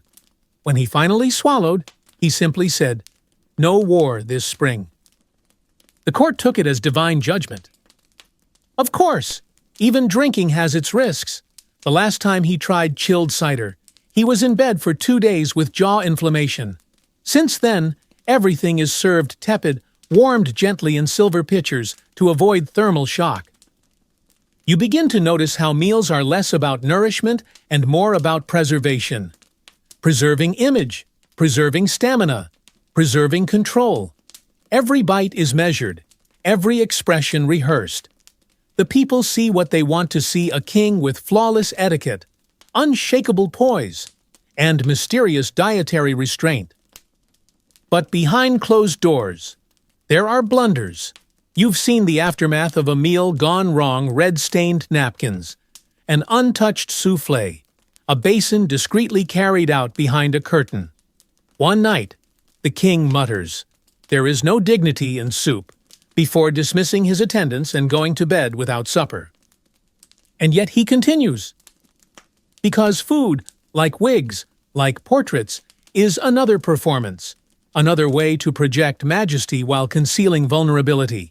If he must eat like an invalid, so be it, but it will be on gold dishes, in perfect silence, with lilac powder on his shoulders. Sometimes you wonder if he even remembers what it was like to bite, to crunch, to tear into a piece of bread without fear. Probably not. Memory fades, but illusion that remains, curated and powdered and plated for all to admire. Before bed, he rinses his mouth with a mint tincture. It stings. You can tell. He doesn't flinch. Then he signals for his sleeping wig, a soft, short piece that still looks finer than anything the nobles wear by day. You dim the candles as he climbs into bed. His stomach is mostly empty, but his dignity is full. And that, in Versailles, is what matters. The sun rises on Versailles with its usual golden drama filtered through lace curtains, catching on gilded moldings and lighting the powdered faces of 100 people pretending they aren't exhausted.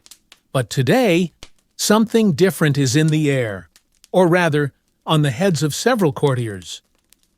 They're bald. You stop, you blink, you count again. Yes, several prominent gentlemen, all known followers of fashion, are walking proudly into the Hall of Mirrors with freshly shaved scalps. No wigs, no powder, just gleaming, glistening pâté under candlelight, their heads slicked like polished apples.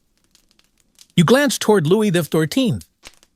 He is seated, as usual, under his velvet canopy, dressed immaculately in cream and gold, a cascade of curls descending over his shoulders. His expression does not change, but you see the twitch, the almost smile, the acknowledgement. Because this wasn't rebellion. This was imitation. Historians still argue when it happened exactly when the courtiers stopped seeing Louis's baldness as a flaw and began to mirror it as fashion. But you saw the pivot in real time. It began subtly. One duke accidentally misplaced his wig and entered court bareheaded. People gasped. He bowed low, apologized profusely, and was not scolded. The next week, he arrived again, shaved smooth, citing philosophical clarity. Louis nodded once. That was all it took. Soon, others followed. It became known as the mirror movement. To be bald, to expose the scalp, was not to admit defeat, but to embrace the king's reality. And if the king was bald, then bald was beautiful. Besides, you'd rather be accused of vanity than rebellion. Louis never officially endorses it. He never removes his own wig in public, but he allows the echo. He lets it grow. There's a strange comfort in it, too. For decades, Louis's court has mimicked everything: his voice, his taste in fabric, even his posture. Why should his hair be any different? And yet, the irony is thick enough to butter bread. The man who spent decades hiding his baldness under increasingly elaborate wigs is now being flattered by men celebrating baldness as if they thought of it first. You wonder how he feels about it. He never says, but you see him studying them, these glistening domes, these carefully oiled skulls, with something that looks like amusement, maybe pride, maybe resignation. A few of the older courtiers grumble, "In my day, a man without curls was mistaken for a peasant." One mutters, "But the tide has shifted. The new generation wears baldness like armor." And then, of course, come the accessories. Not content with mere scalp, courtiers begin adorning their bare heads with jeweled headbands, silk wrappings, even delicate gold leaf applied in curling patterns. One eccentric viscount has a tiny fleur-de-lis tattooed above his ear. Another has a servant polish his head daily with rose oil and beeswax until it reflects light like marble. You once overhear a conversation where two men argue whether the king's natural scalp has a cooler or warmer undertone. "Olive, surely," says one. "No, no, porcelain, with a shadow of age," says the other.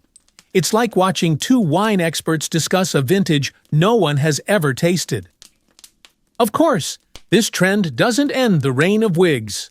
Not even close. The court remains a forest of curls. But now, the absence of a wig is not shame, it's status. A statement. I am so loyal, these men seem to say, that I wear my hair, or lack of it, like the king. Louis watches it all unfold with the patience of a man who's seen too many seasons of fashion to be surprised by anything. And yet, you catch him one evening, in the privacy of his study. He's just removed Le Tenant du Nord, a particularly heavy winter wig. He's massaging his scalp, eyes half closed, when he glances at a polished mirror across the room. He stands. He walks to it. And for a long time, he just looks. No powder, no curls, just himself, jaw slightly sagging, temples hollowed, but eyes still bright. Then he reaches up and gently smooths his bare scalp. No shame, no embarrassment. Just recognition. He doesn't call for another wig that night. Instead, he wraps his head in a silk scarf and dines alone, with the window open, the cold air settling on his skin. The next morning, of course, the wig goes back on. The illusion resumes. Versailles demands it. But you notice that he wears Le Calme Royal, a smaller, subtler piece, unpowdered, close to the scalp. A whisper of truth beneath the performance. And while he never joins the bareheaded parade his courtiers have started, he lets it flourish. He even nods toward a young duke who's dared attend a council with nothing on his head but confidence and a light sheen of sandalwood oil. It's a strange reversal. The king, once obsessed with concealment, now lets others reveal themselves in his image. And you can't help but think maybe, just maybe, Louis has finally made peace with the mirror. Not the one in glass and gold, but the one that walks, breathes, and bows before him, dozens of men reflecting his every curve and imperfection back at him, polished and powdered and proudly bald. It's just past noon, and you're seated in the back of the Royal Accounting Office, a vaulted, echoing room where whispers feel like proclamations. Quills scratch, ledgers flip, ink blots threaten to ruin careers. And on today's docket wigs, not styles, not colors, not curl patterns. Budgets. Because believe it or not, someone has to pay for all of this powdered majesty. You peer over the shoulder of a junior accountant. He's sweating. Not because of heat, though it's warm, but because he's staring at a column of numbers labeled annual peruke expenses. Sovereign. The total at the bottom looks more like the ransom of a kidnapped archbishop than a hair care budget. The cost of wigs for Louis XIV is staggering. It's not just the wigs themselves, though. Each can cost more than a soldier's annual pay. It's the whole ecosystem. The wig makers, the powderers, the perfumers, the silk ribbon importers, the custom cabinetry for wig storage, the lavender farms growing specifically to scent the king's curls. Historians still argue how much of France's economic stress in the later years of Louis's reign can be attributed to personal vanity. Some say the wigs were just a symbol, a single pearl in the necklace of royal excess. Others insist they were the necklace. You've seen the receipts. You know the truth is somewhere in between. One wig alone, Le Flambeau de l'Hiver, commissioned for a winter gala, required 6 pounds of Italian goat hair, 4 ounces of silver powder, and a month's work by 5 artisans. The final invoice, 400 livres. That's more than a village earns in a year. And there are dozens of these. You hear murmurs among the accountants. Words like unsustainable and frivolous. One suggests cutting back, maybe fewer new wigs each season. Maybe simpler designs. That man is gone by the following week. Because in Versailles, to suggest reducing the king's visible glory is to suggest France itself should shrink. And no one wants to be the one holding the shears when the sun dims. So the expenses continue, quietly shuffled from one line item to another. Ceremonial attire, diplomatic presentation, strategic adornment. The labels shift, but the curls remain. You remember a time when the king received a delegation from the Ottoman Empire. A special wig was ordered. Something impressive but respectful. The wig makers argued for days was impressive. A taller curl or a wider spread. In the end, they built a hybrid piece with tightly spiraled sides and a soft domed crown, scented faintly with cardamom. It cost nearly twice the budget for the event. The reception was a success. The envoys described Louis as a man kissed by angels and powdered by destiny. Worth it, apparently.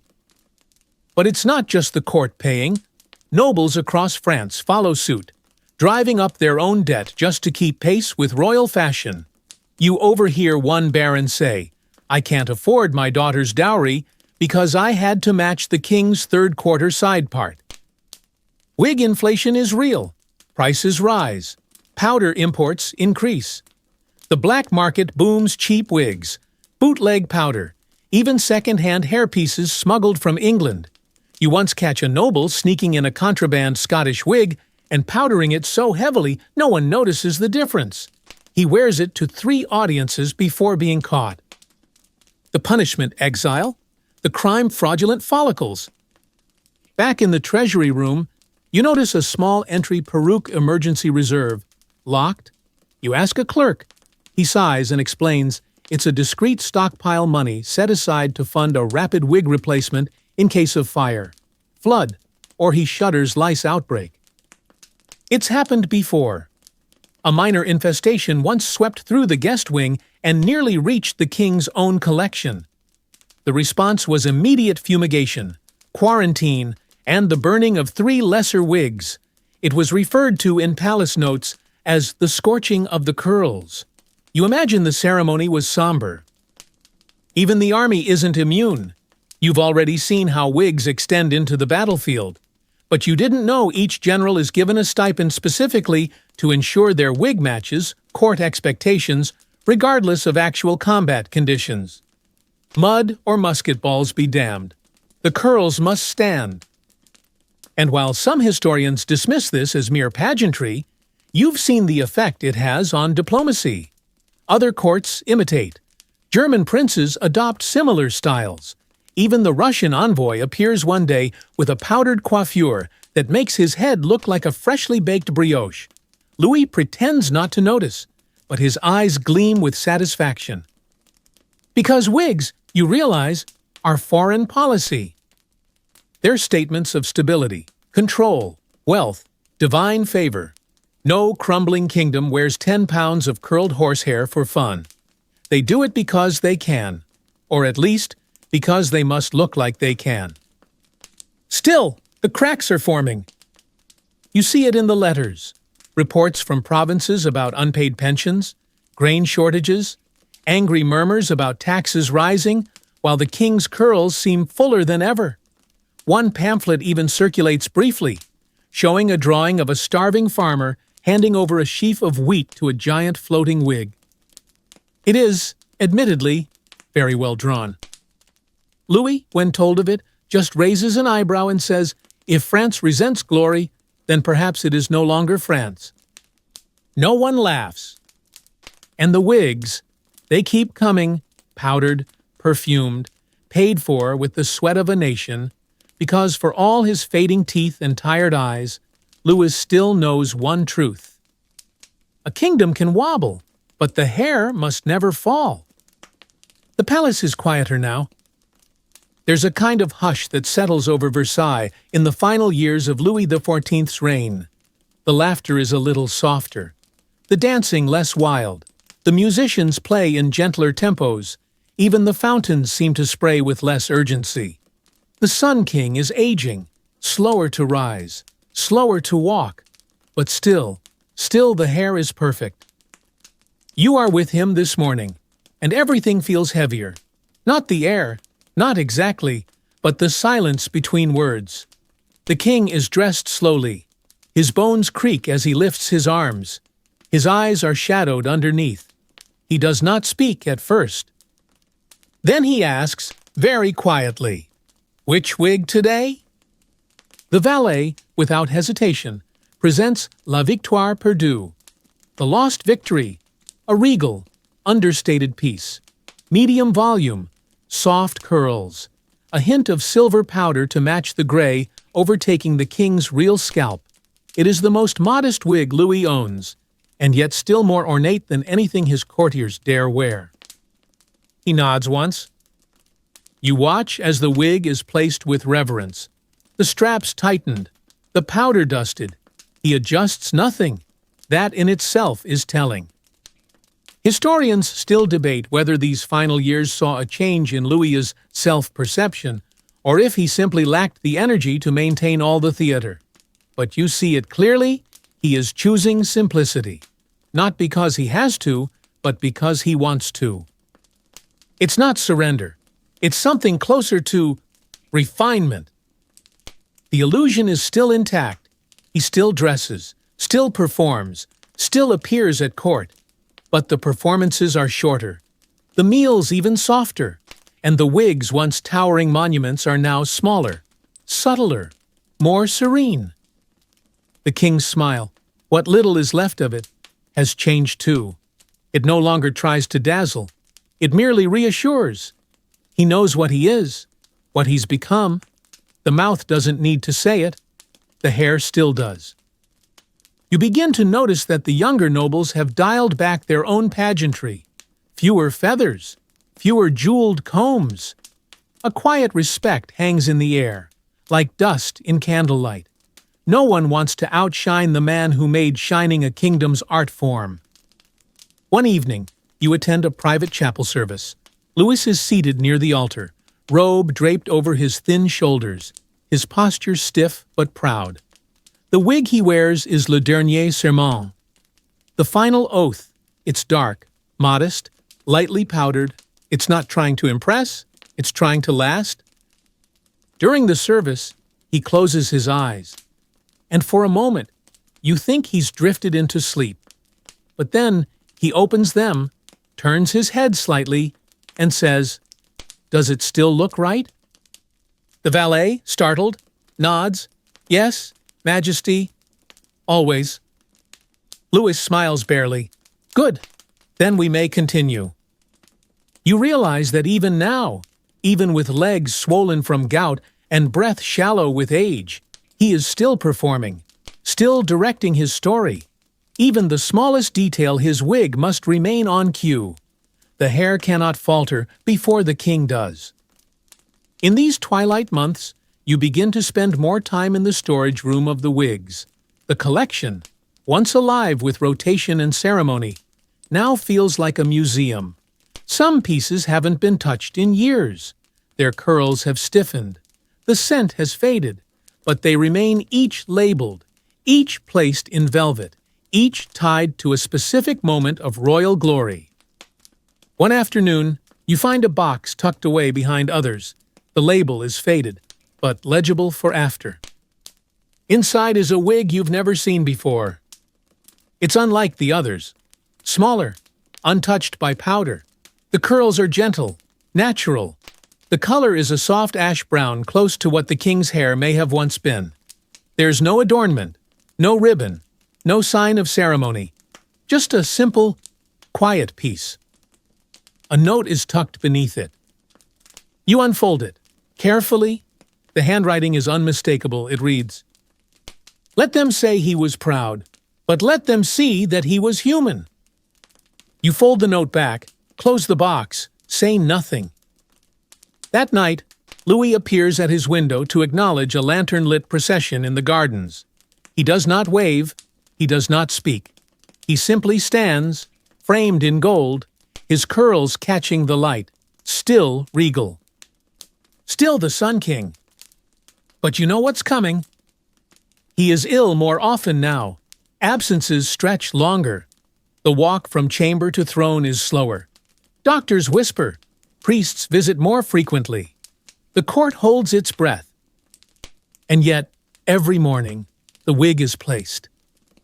Even as the crown feels heavier, even as the flesh fades, the silhouette remains the same. The final illusion: a monarch wrapped in silence, crowned in curls. The day is overcast. Versailles, for once, seems to dim its own grandeur. Less sun on the marble, less sparkle in the fountains. You stand outside the king's private chambers. The doors are closed. Inside, the air is heavy with rosewater and myrrh. This is not ceremony. This is vigil. Louis XIV is dying. Not quickly, and not all at once, but visibly. His body, so long choreographed into grace, has given way to pain. His limbs swell, his voice weakens, even his posture, once a royal pillar, bends now with effort. Still, each morning, a wig is placed upon his head, because the ritual cannot break before the man does. Today, it is le dernier jour, a piece made years ago and never worn. Simple, dark, unpowdered, resting softly on his crown like a benediction. It doesn't frame his face. It respects it, the last frame for the last portrait.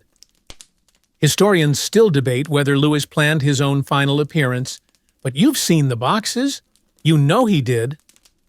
He doesn't speak much anymore. The teeth are gone, the tongue thick, but when he does speak, it's with clarity that slices through the haze of illness. "Yesterday," he whispered, "make them remember the light."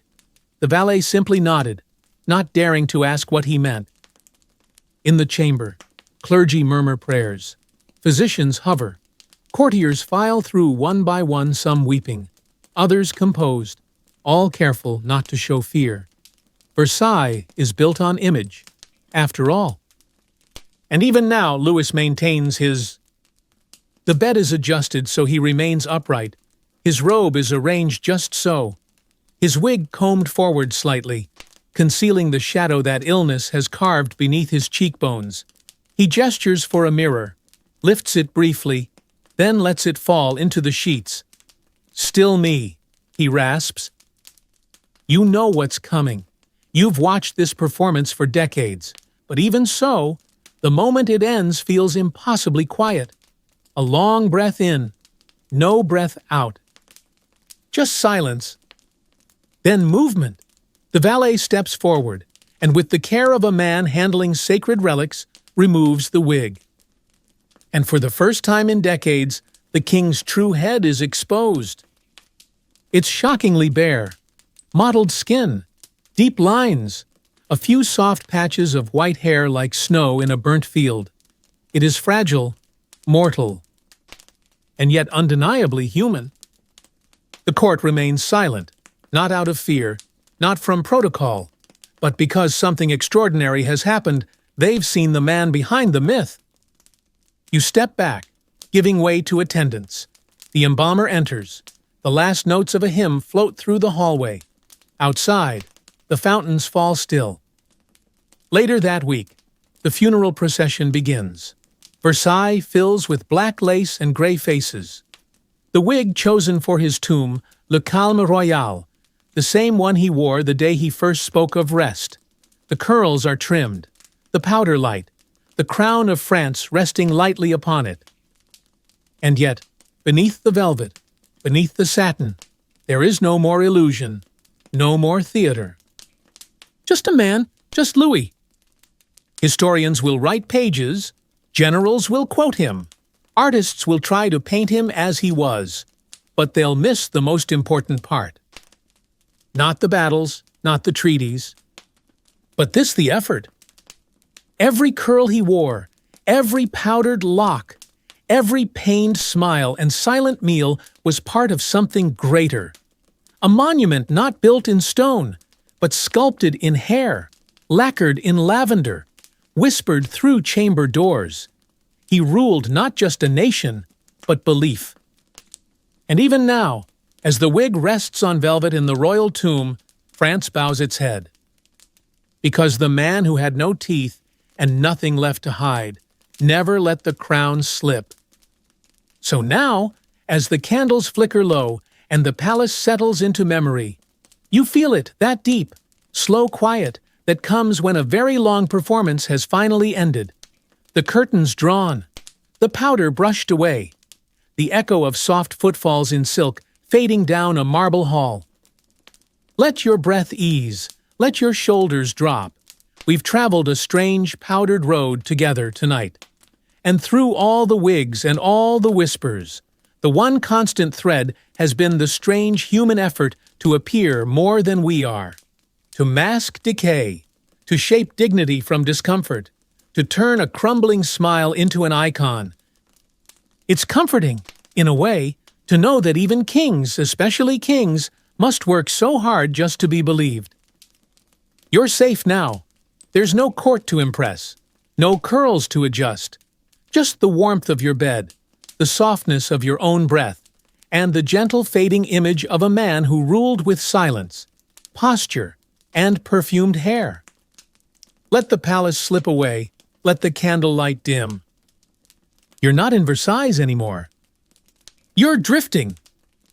And somewhere, in the soft hush between thoughts, a royal wig rests untouched in its velvet cradle.